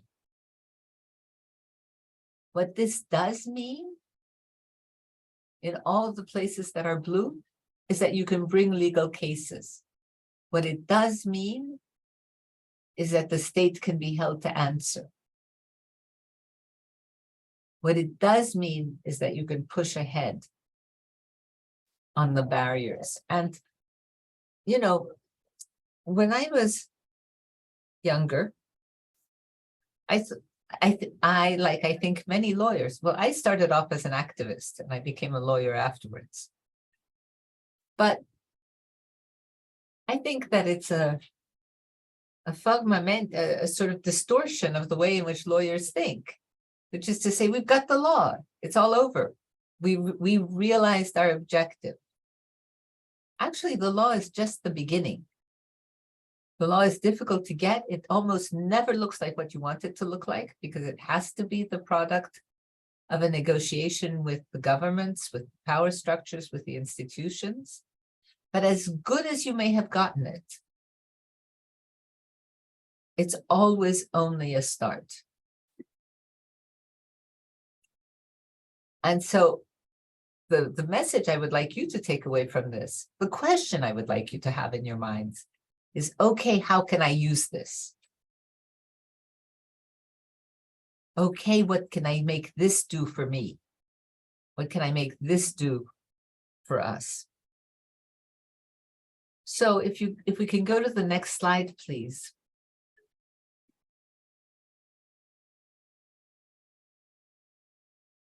We have institutions for human rights that enable us, that should be applying human rights law,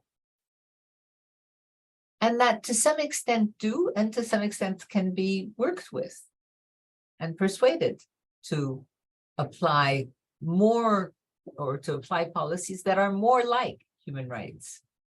So there are global United Nations institutions. The United Nations has a policy, in theory, of mainstreaming human rights through everything that it does. It also is supposed to be mainstreaming gender through everything that it does. And to some extent, it really does that. But it does that because it knows it should, and the functionaries of the UN know that they should. But, you know, I had a conversation yesterday about how the UN functions and the role of the Security Council and the role of states. And I said, well, wouldn't it be possible to think that maybe part of the way we should think about what the UN is supposed to do is the application of human rights? And I mean, my colleagues and the other people I was talking to, who are very, very nice people, kind of looked at me and their eyes popped out. And they thought, like, really? You're a professor at Columbia and that's what you think? And they said to me, but the United Nations is an organization of states. And inevitably it's going to apply whatever aggregate interest of states it comes to see. But it's there, and the theory is there, and some of the instruments are there. And it does do things. And as Elsa can tell you, who really dedicated a large part of her life to making the United Nations responsive to, recognize and respond to Indigenous people's rights, it can be moved forward. But it has to be pushed. So we have the global institutions, we have the International Criminal Court, we have other specialized organizations like Food and Agriculture or the World Trade Organization and so on. And perhaps most importantly for our purposes, we have the structure that is created by the human rights treaties. So when I showed you the map and the two major covenants, the Economic and Social and Cultural Covenant and the Civil and Political Rights Covenant. Then in a few minutes, we'll talk also about covenants that concern the Convention on the Rights of Women. And those are not just, those treaties. So first of all, what's the distinction between a treaty and a declaration? A treaty is a set of binding obligations that states enter into. They agree that this is the law that they're going to abide to. But it's not just about the substance of what they're going to do. It's also about how it's going to be monitored and controlled and enforced. And so each treaty sets up a committee. We have the Human Rights Committee, which is the committee that is related to the Civil and Political Rights Covenant. We have the Committee on Social and Economic Rights, which is related to the International Covenant on Economic, Social, and Cultural Rights. We have the Committee on the Elimination of All Forms of Discrimination Against Women, which is a treaty, which is the committee related to a treaty I haven't spoken about yet, but which is the CEDAW, a committee that is to ensure that women are not subject to any form of discrimination. Each of those committees can do many things. All of the states that have ratified the treaties have to report to the committees on their progress. That's one. Secondly, the treaty bodies interpret the treaties. So very importantly, for example, the Committee on the Elimination of All Forms of Discrimination Against Women last year finally issued a general recommendation, which is basically a general interpretation of the treaty in relation to the rights of Indigenous women. And it's a very detailed recommendation which issues, which not only interprets what does this mean, it identifies many of the key problems that Indigenous women face, and it makes specific recommendations to states about what they ought to do. So issues related to dispossession, issues related to general discrimination, issues related, for example, to violence, issues related to difficulties accessing or ensuring Indigenous rights over land, and then within that framework, Indigenous women's rights specifically to land and to property, and so on and so forth. This is a really important function of the treaty bodies, and it's and these two functions, the monitoring and the interpretation, are moments at which it is possible for civil society organizations, even that are not formally represented in the committees, to advance their points of view. So let's say that you are from Nicaragua, just give the first state that comes into my mind, but you could be from Italy. And Italy is going to report to any one of these committees.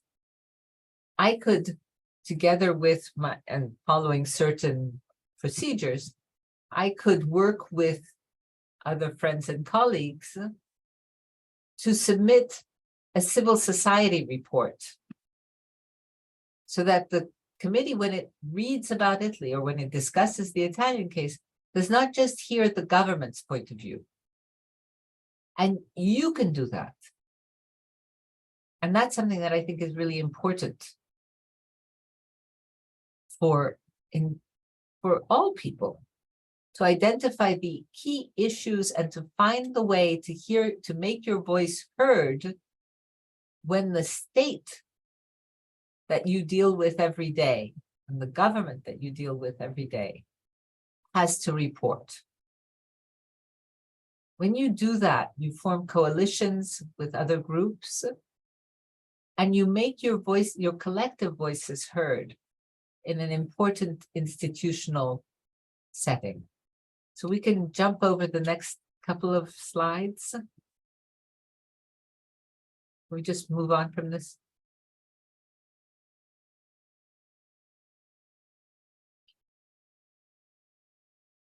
We can move on again. And again.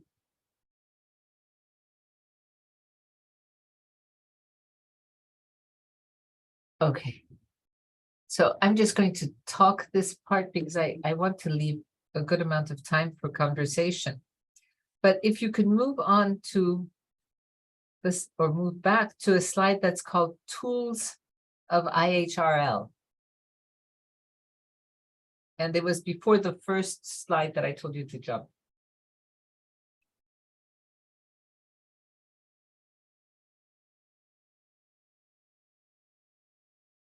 That's it. So here, I just want you to see this. The tools of international human rights law that can be of use to you are shadow reports. That is, when the government has to report on its implementation of a human rights treaty, you can submit a shadow report. If your government has ratified a particular protocol, so they have to ratify the treaty and then a supplementary like treaty. So in particular circumstances, let's say that you've taken a case to your national courts, and either it's died in the national courts, so that there hasn't been a judgment, but you know that there's not going to be a judgment, or you already, it's so clear that the judgment is going to be negative. This often happens in cases of sexual violence and often in cases of domestic violence, but also sexual violence at the hands of police and government forces and so on. So the case is going, so you've managed to complain and to access your courts, but your case has died. You can go to, let's say, the Committee for the Elimination of Discrimination Against Women and take a case there and complain. Now, it's not going to be as effective as if you were in a court, but nonetheless, the government is going to have to respond. And what that case will look like is you versus your government. And the committee will decide on what it tells the government to do. Now, these committees don't have, there isn't an international police that's going to arrest people. There aren't the usual tools of enforcement, but still it has an impact, and governments really don't like to be in front of the international treaty bodies. They're embarrassed by it. It's costly for them. They have to defend themselves. They do their best to destroy the cases, but the cases go forward. So these two things, shadow reports and complaints, mean that you use that human rights law also gives you opportunities to mobilize, to form alliances, to develop knowledge and skills and to circulate them, and to assess and evaluate which of your rights are being respected and which are not. I want to say one thing generally about what is perhaps the main concept of all of human rights law. If we can go to a slide that is labeled discrimination.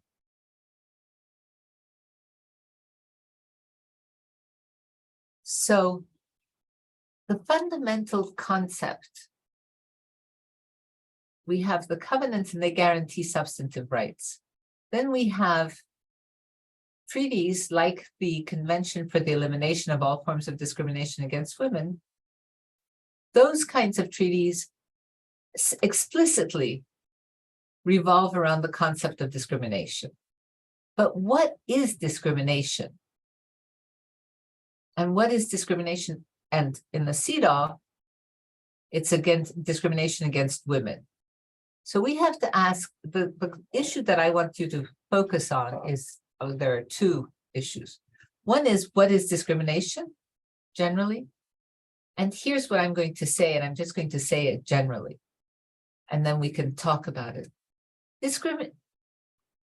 don't know if we can have a conversation. Is that possible? Elsa, can we allow everybody to participate? Yeah, sure. Yeah, okay. So I'm going to ask you, can somebody give me an example of what would be a discriminatory law?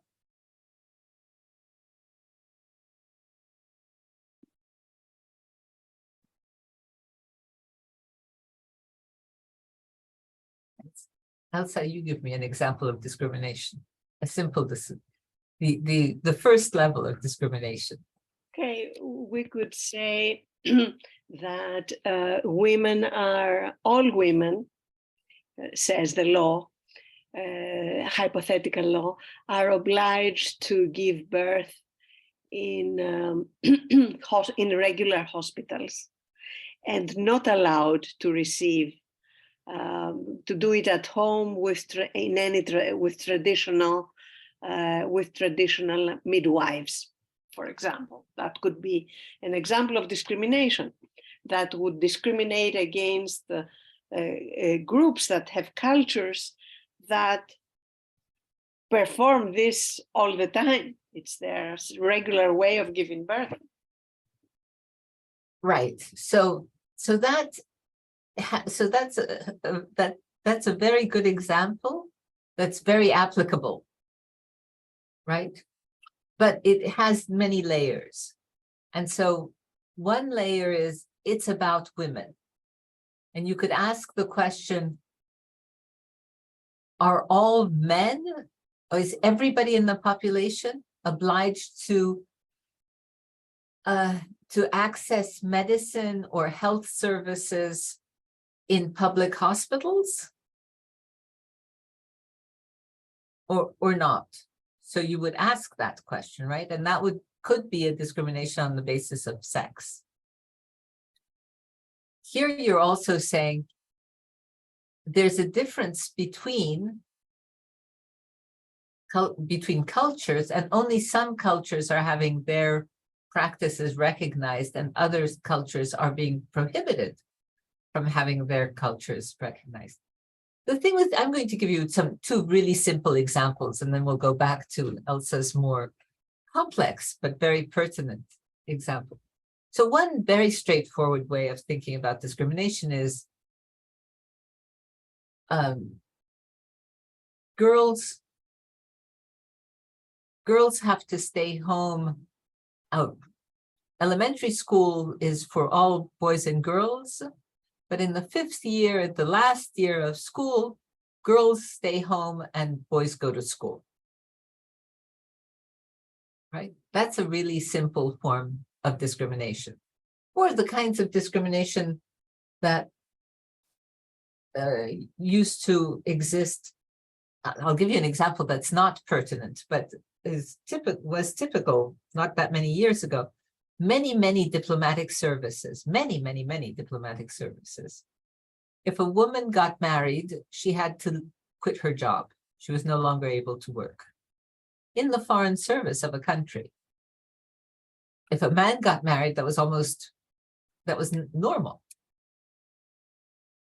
So for women, marriage meant the end of employment. For men, it was indifferent to their employment. That's really simple discrimination. What discrimination means in human rights law is much closer to what Elsa was saying, which is that the effect of the law is to make it difficult for a particular group to access the benefits of their rights, to access their rights. So let's say, again, just to go back to my example about schools. Everybody goes to school, everybody has the right to go to school, but going to school means that you have to buy a uniform. And there's no support for girls to buy their uniforms or for boys to buy their uniforms. So families have, so the effect could be in a culture that prizes men's education more than it prizes women's formal education. The effect could very well be that girls don't get to go to school because their families can't afford 2 sets of uniforms. So they will only buy the uniforms for the boys. Okay, so really important to understand that discrimination is not just about you can do this and you can't do that. It's about the effect that the law has. And that's what you need to complain about. So Elsa's example is exactly correct. If you have collective practices that value certain ways of doing things, and those practices are banned, that can be a form of discrimination. It would also be discriminatory if you couldn't access the regular, the formal way. So we have a lot of cases, we have a number of important cases where women who face what we call intersectional forms of discrimination related to indigeneity or to race or to religion or to ethnicity or to class. We have many cases in which they've been treated badly or not provided services in the formal institutions of the state, in hospitals, for example. Women who die because when they get to the hospital, they're treated badly. That's discrimination. And it's intersectional discrimination. And the CEDAW committee has said that states must be especially attentive to the situation of women who may suffer from intersectional discrimination, because you're on notice that they may be denied their rights.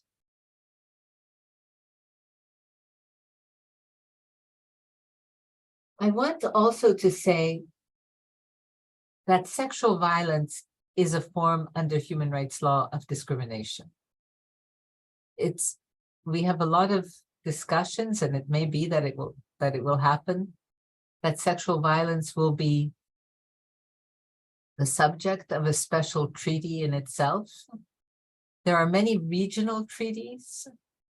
There's a treaty in the Americas. Sexual violence is part of the African Protocol, or the Protocol on African Women's Rights. There's a major European treaty also on gender-based violence. But one way in which we think about it, this is the way it's thought about in those treaties, but also the way that a committee like the CEDAW, which never talks about sexual violence explicitly, thinks about this is that gender-based violence, all gender-based violence and sexual violence constitute forms of discrimination. And they are prohibited no matter who or what the circumstances are in which you experience them. It's been an enormous conquest of women around the world, who in country after country have litigated cases, Nepal, the United States, Italy, everywhere, that sexual violence, that to obtain the recognition that sexual violence in marriage must be prohibited, is prohibited. You know, there's a long-standing custom in many, many different cultures, and including in cultures of the North. In the UK, it was not until the 1990s, 1994, I think, that rape in marriage came to be recognized as a legal possibility.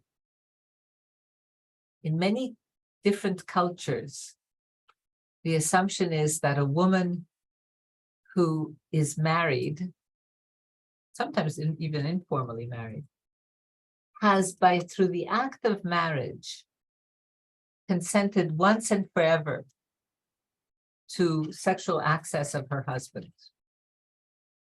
And it's only been in the last 2 decades, really. I mean, some places more, some places less, but in the last 2 decades, 2.5 decades, that norm has come to be reversed. And that's fundamental for women's well-being. If you're not safe in your family, if you're not safe in your marriage, if you're not recognized as a person who has a right to express consent, you can't really be recognized as a fully equal person with equal human rights. And so these are cases also that are really crucial. I'd like to talk, but we don't have that much time. I realize I've been talking for an hour.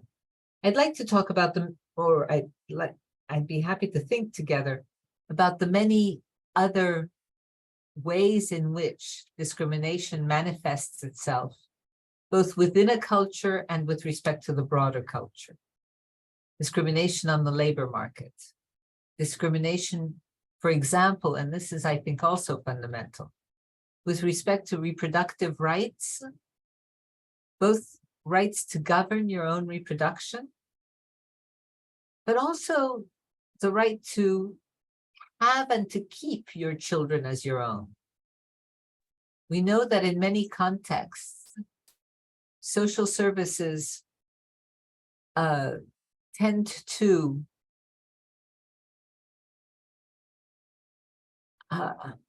basically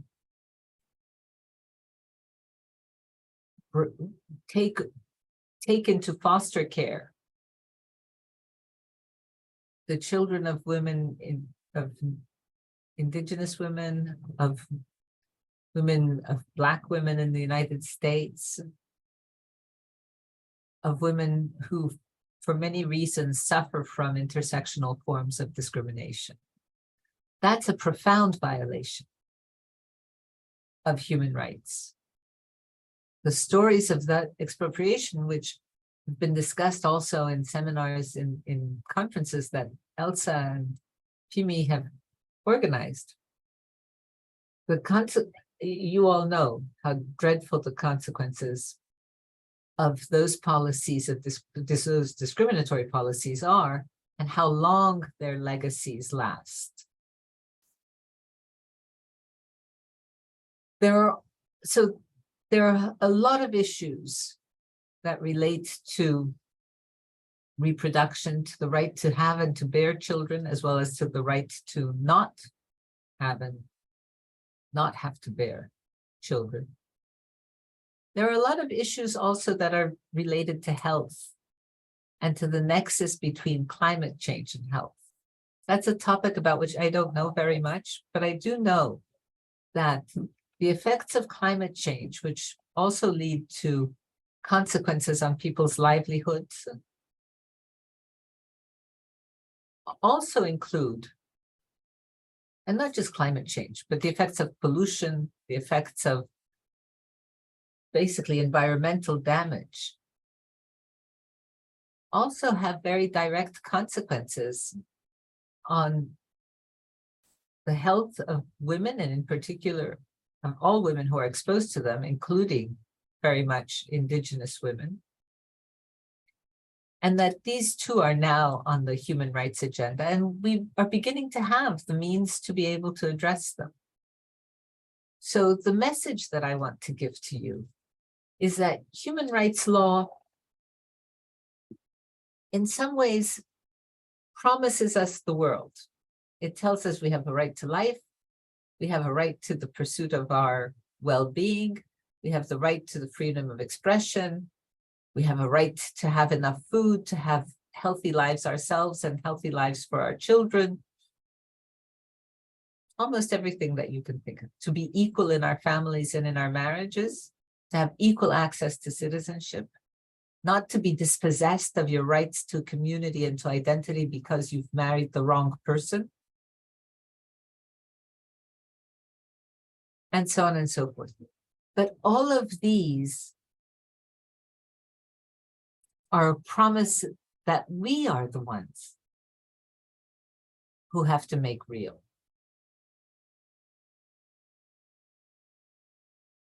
Nobody will just give it. And so human rights law is an instrument.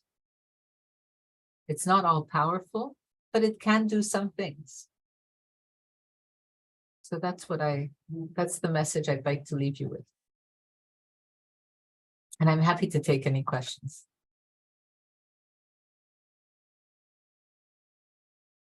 Thank you so much, Professor Arkas, for sharing with us that. I think that's something that many of us struggle with, knowing what international law says, but seeing what our constitutions say and what our customary laws also say, especially when it comes to discrimination against women. And when you were talking about discrimination, I couldn't help but think about, access to resource and especially land for very many women, where, you're supposed to be equal in the constitution, but customary laws state that women can't own land or property because you yourself are considered a property of your husband or your father.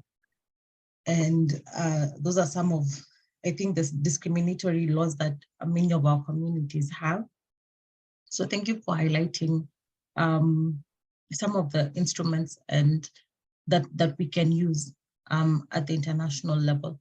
And so I'll just open it up for questions or comments from the participants. If you have any question, Professor, or if you have any comment based on what she said, or you want to share your experience as well, please go ahead. You can put your hand up, or you can just unmute and speak.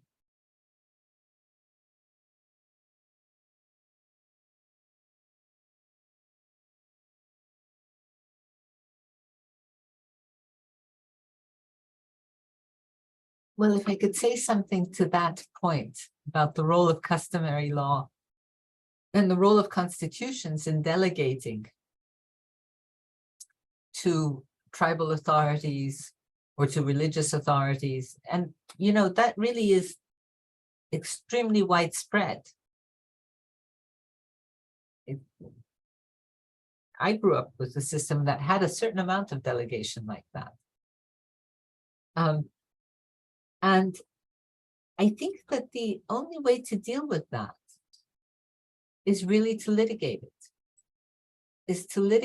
You can litigate it, and then you have to have the capacity to change the practices. But it's a long struggle, because the question is always whether the constitutional rights override the customary rules once the Constitution has delegated its authority.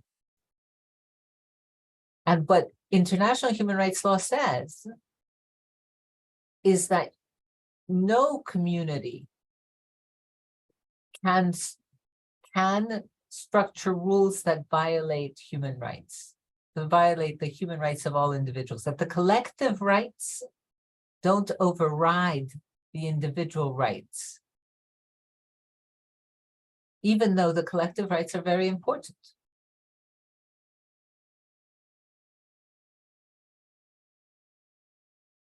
I don't know, Elsa, would you agree with that interpretation? This is a very fundamental question.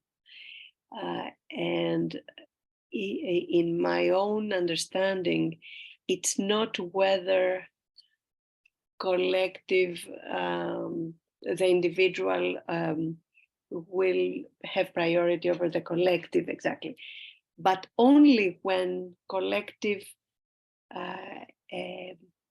violates internationally recognized human rights. And we have several articles in the Declaration on the Rights of Indigenous Peoples, which actually confirm just that. In other words, yes, collective rights and individual, of course, but according to internationally recognized human rights. In other words, the Declaration on the Rights of Indigenous Peoples is itself within the human rights family, and therefore the other, human rights norms created, through the treaties and human rights declarations have to be respected. That is the main thing. I mean, I agree with that, and we could debate how it's worded, but I agree. It's not that the collectivity doesn't exist and doesn't have rights, but that the collectivity is also subject to the norms of human rights. Yeah.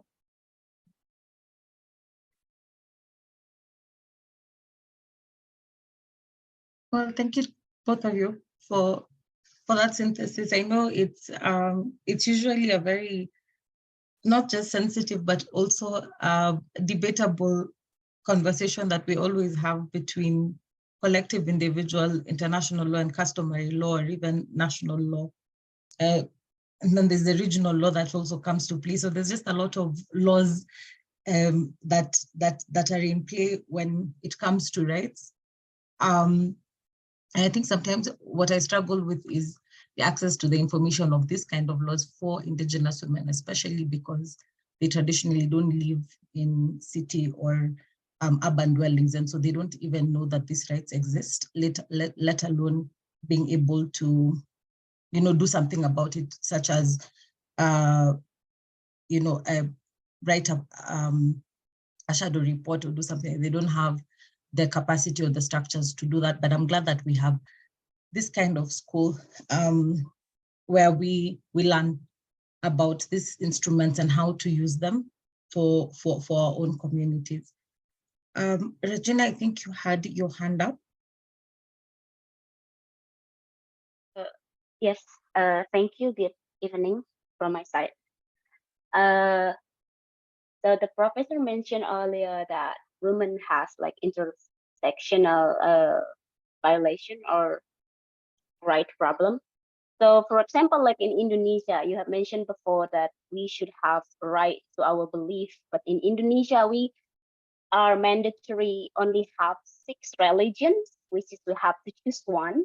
If we are not choosing one of the religions stated by the government, then we cannot even go to school.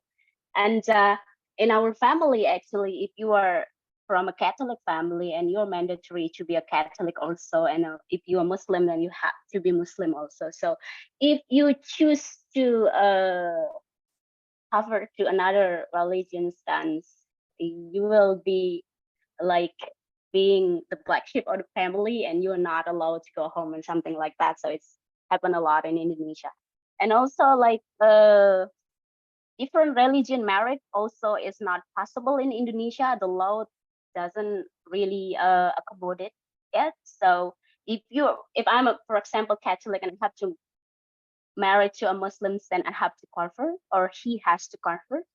And in terms of our community, the Dayak, I am from the Dayak indigenous people. So we have that set of rules that only the woman can only like inherit something from mother's side, but we cannot really inherit like something from my father's side. So and now recently, like Indonesia has a set of law which we can register our indigenous peoples community and also the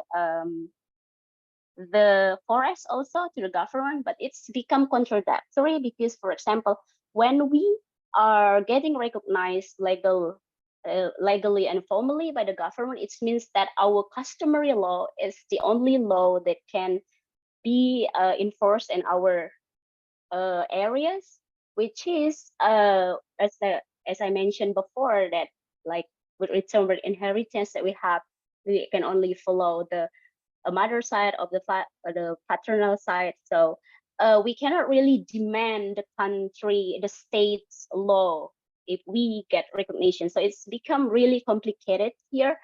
And also with women rights in Indonesia, I think we have like Ministry of Women Empowerment and stuff, but it's not really working, as you mentioned before. Like we have the instrument, however, it's really hard to access it. With regard with like international law, for example, with the UN mechanism and stuff, it would be time consuming and also resources consuming. So for indigenous women, I think it would be really hard to get the rights.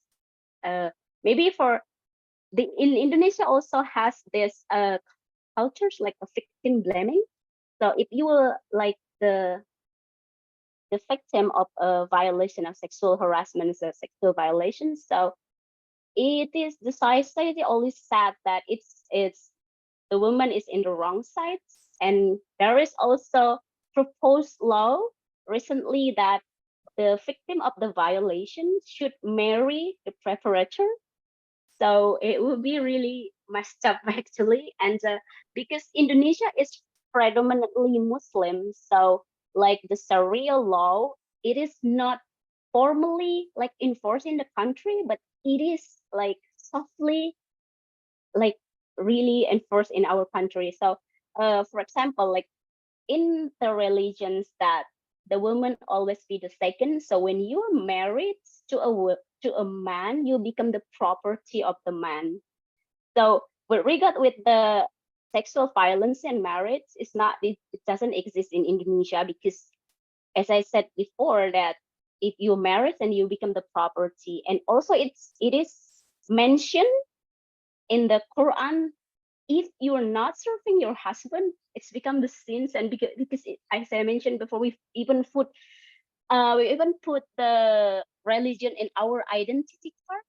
So it become the term of discrimination also. So if you minority religion, religiously like minority or a majority.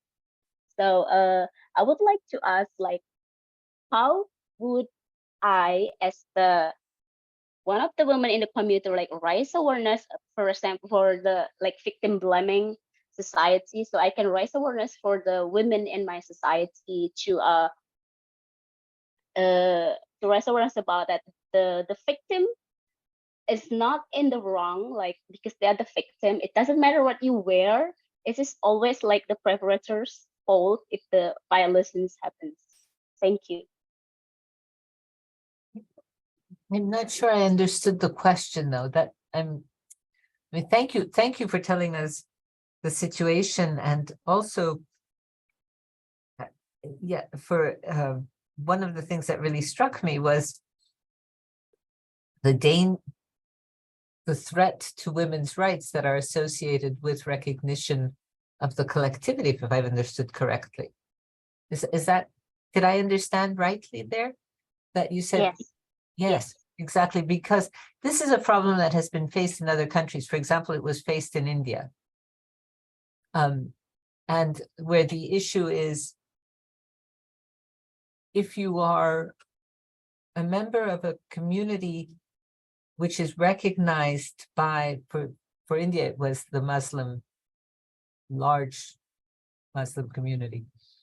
If you're a member of the community which has been recognized as having special jurisdiction over all aspects of family life, for example, inheritance law, life and death, and birth, and so on, then can you access the rights that the Constitution guarantees to everybody else? And that's the question about the relationship between the Constitution and the collective law, if you like, and the communal law. And, you know, I think that I don't know how to say this in any other way, but it seems to me that there are two ways in which this can be addressed. One is within the politics of the collectivity, and by invoking human rights standards within the collectivity. And, you know, I hear and I believe that collective cultures are not immovable, they're not fixed, they're also subject to internal change and to evolution and to dialogue and so on. So I don't want to say that it's certainly possible that there can be an evolution towards a more fair standard. And the other is to litigate it outside of the collectivity and to ask for constitutional standards to be applied to the collectivity, or to try to apply pressure on Indonesia. So, for example, through shadow reports, there's something called the Universal Periodic Review. And the Universal Periodic Review is I think it's every 5 years or maybe every 7 years, every country is supposed to report to the Human Rights Committee in Geneva on its compliance with human rights treaties. There also you can submit a shadow report. It's a political process, but it's at least a forum in which these issues can be raised. There's no way that I know of to force a different understanding, you know, but there are ways to try to promote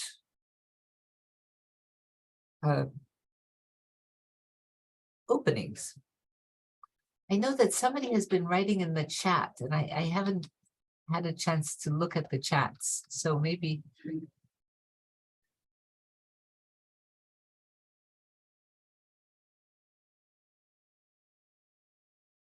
Yes, we have Elizabeth who's written in Spanish. Perhaps I can ask one of the interpreters to please help us. Okay.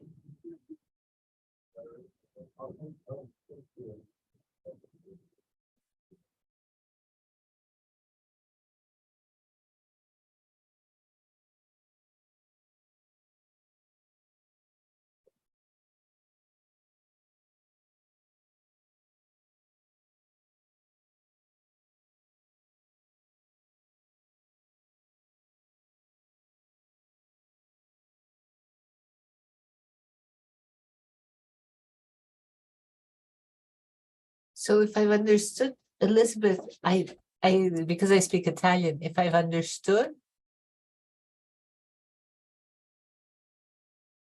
are you saying that the collectivity should not be in opposition to women's rights? Is that right? This is the interpreter. If we could please have everyone who's not bilingual, select a language so that you can hear the interpretation.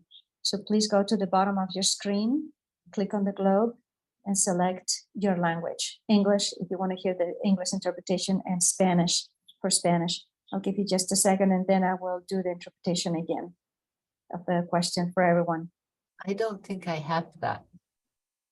Are you using a computer or a phone? A computer. Oh, wait Okay, a minute. there should be a I globe. have It looks- interpretation. Yes, I have interpretation. You have I it? think Okay, I if you need to- click on it, select English, then you will hear my interpretation Okay. into English. Thank you. Thank you. Give me just a second.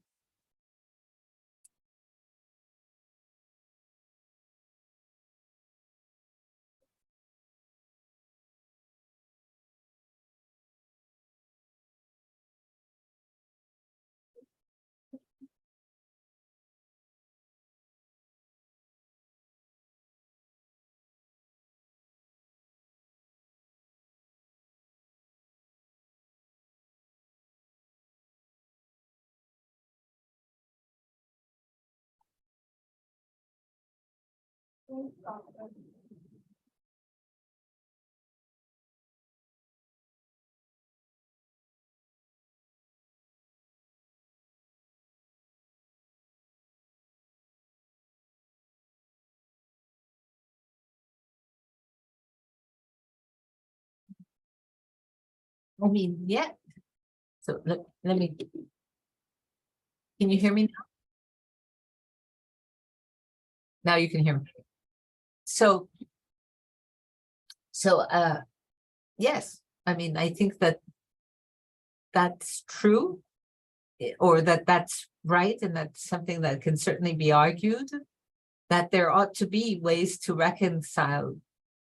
I mean, look, patriarchal norms have historically been what they have been, and they are historically in many different contexts. There are many nuances, they're varied, it's not always the same, it's very different. I don't want to, but if we are just generalizing, patriarchal norms generally don't recognize women's autonomous rights, including to their own bodies, including to inheritances, including to land possession, including to the capacity to form contracts, including to have rights with respect to their children.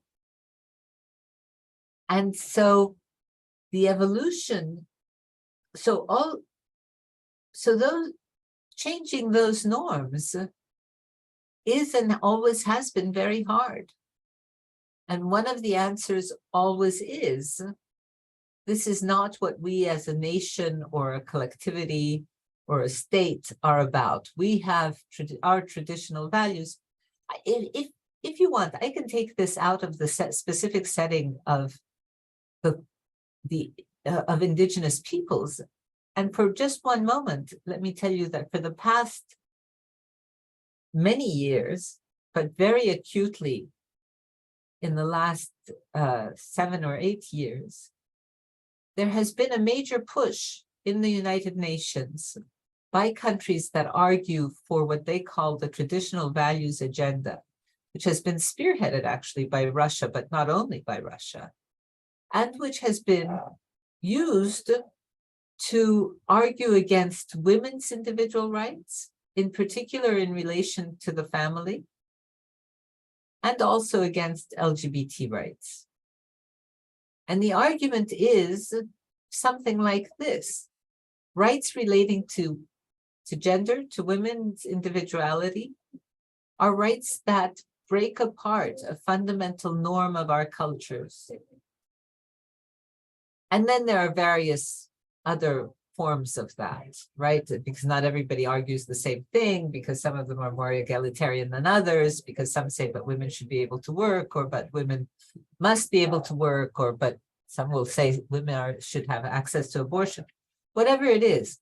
But the argument, the basic form of that argument is, we have a culture, and a central element of that culture is a relationship between men, is a kind of relationship between men and women. And when you start to change that, you undermine the foundations of the culture. That's the argument that gets put forward. Elsa. I can't hear you though. No, I didn't say anything, but since you give me a window, I want to say that it has also happened that, and women are very much in the center of this advocacy. Women are also changers of culture. They, of course, continue culture, but when they continue it, they interpret it as human beings. So they make little small changes perhaps at the beginning, but that are appearing. And now we don't have time for me to tell you a couple of examples, but it's very moving. And especially in the area of violence against women, I think Indigenous women have done a lot of good work, and female in particular, but Indigenous women in their communities, I mean. A lot of good work, in other words, as you say, Yasmin, and our colleagues here say, you know, to change slowly, because you are talking about cultural, societal change, which takes so long if women want to change it from within. Thank you. If I could just, so Lucia, I see that Lucia has her hand up. Muchas gracias. Espero me puedan escuchar bien. Entiendo lo que comparte la hermana Elizabeth sobre la colectividad, porque en nuestras comunidades siempre está visto lo que es la dualidad. Si bien tenemos derechos como mujeres indígenas, pero no estas ideas occidentales que pueden romper nuestros tejidos comunitarios, como son los feminismos, que no va de acuerdo a la idea de nuestra comunidad. Ahí nuestras comunidades siempre va a buscar la colectividad y la dualidad. Siempre es mujeres y hombres. Y estos derechos, como menciona la compañera, no tienen por qué contradecirse, siempre va a estar encaminado a la construcción de la dualidad y la colectividad, y claro que tenemos que seguir sensibilizando también tanto como mujeres y hombres para seguir construyendo esta colectividad en nuestra comunidad, que hay mucho que hacer todavía en nuestras comunidades. ¿Cuándo? So if I can say something about the duality, I come from a culture in which, well, I come from Italy, as you know, and Italian feminism is not very much like American feminism. It's quite anchored historically. Now it's changed, but historically it was quite anchored in the idea that women were separate from men, and that the issue was how to be equal and different, how not to be discriminated against, how to be able to be an empowered human being with all of your identity, including being a female and being a woman. And that doesn't necessarily imply anything about your sexual orientation, about anything else, but what it implies is the idea that there is a legitimacy to the specific identities of women and therefore also of men, but also to the specific identities of people who choose not to be on that binary. So the reason I'm saying this is because although I'm very committed to the rights of people, however they may want to situate themselves on a spectrum of being classified as a woman or being classified as a man or neither or fluidly or however they feel about themselves. Nonetheless, I strongly believe that it's not that the recognition of identities and the organization in terms of identities, if people want to choose those, does not necessarily have to imply subordination, does not have to imply discrimination. does not have to imply lesser rights. I think it's really important to be able to say, and in a way, that's what I think Indigenous peoples are saying. They're saying we are peoples, but we're not lesser peoples. It's become very hard to say. In America, it's become almost impossible to say. Women can be recognized as women and not be lesser because of that. That the fact that you have an identity doesn't necessarily entail anything limiting about your rights. So I personally don't fight against identities in that sense. I fight against coerced identities. I fight against situations in which people don't have a choice. So I'm just saying that to say, yes, I understand.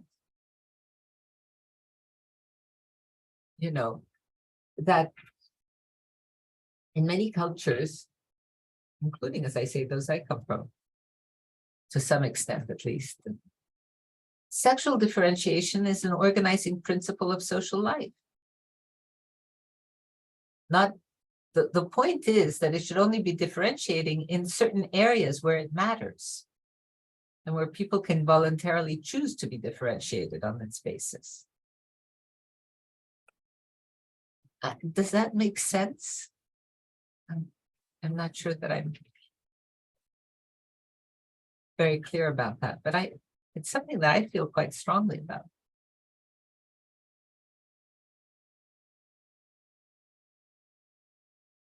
Emma?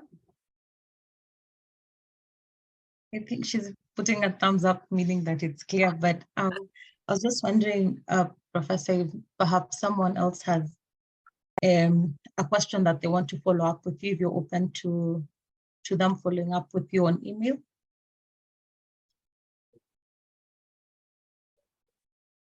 Is that possible? Or if somebody else wants to ask me a question, yes, of course.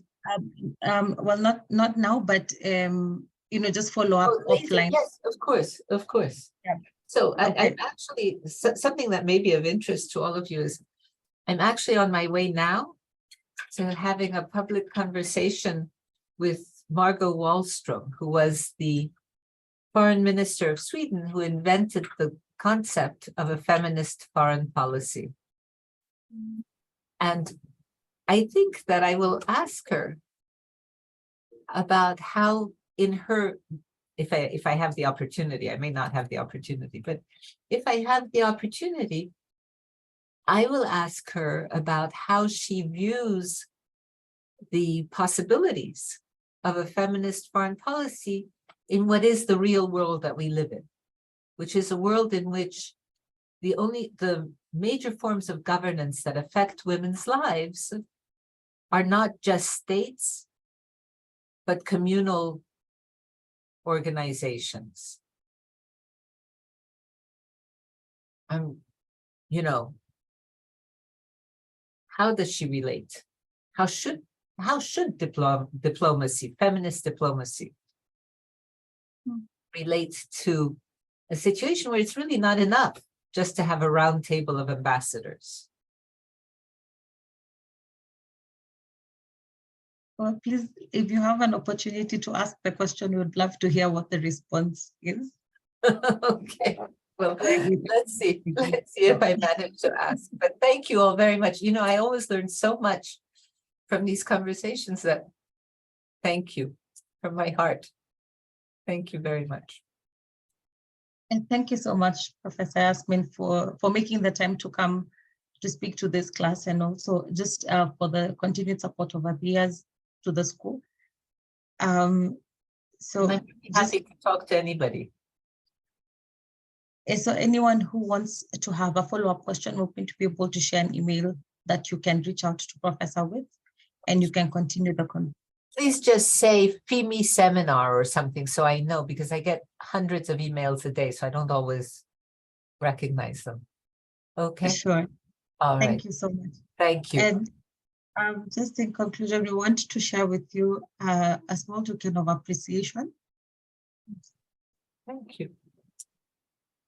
Oh, thank you so much. I'm going to print that and put it on my wall. Absolutely. Thank you very, very much. Thank you so much. And so FIMI, the Indigenous Women's Global Leadership School, recognition to Professor Yasmin Ergas for the participation and contribution in the capacity building for Indigenous women leaders from Africa, Asia, Latin America, North America, and the Pacific during the 10th edition of the program on human rights and international advocacy skills. With gratitude for this virtual modality from Teresa, and a big thank you from all of us here. And we wish you well and hope to see you soon, in person or during the virtual processes. But we thank you so much for your time with us here today. Thank you so much. And thank you especially to all of you for the work that you do. You know, it's easy for me. I sit here in a chair, as you can see, surrounded by books. But you do something much more incisive, and that takes a lot of courage. So thank you. Thank you so much. And thank you also, Professor Elsa, for always being here with us during these sessions and for your insights. Really appreciate your support all the time. So sisters, thank you. We look forward to seeing you next week on Monday, and we'll also have another Columbia University session next Friday, which we look forward to. And so have a good weekend, everyone. Take care of yourselves, and we'll see you soon on Monday. Bye. Bye, Bye everybody.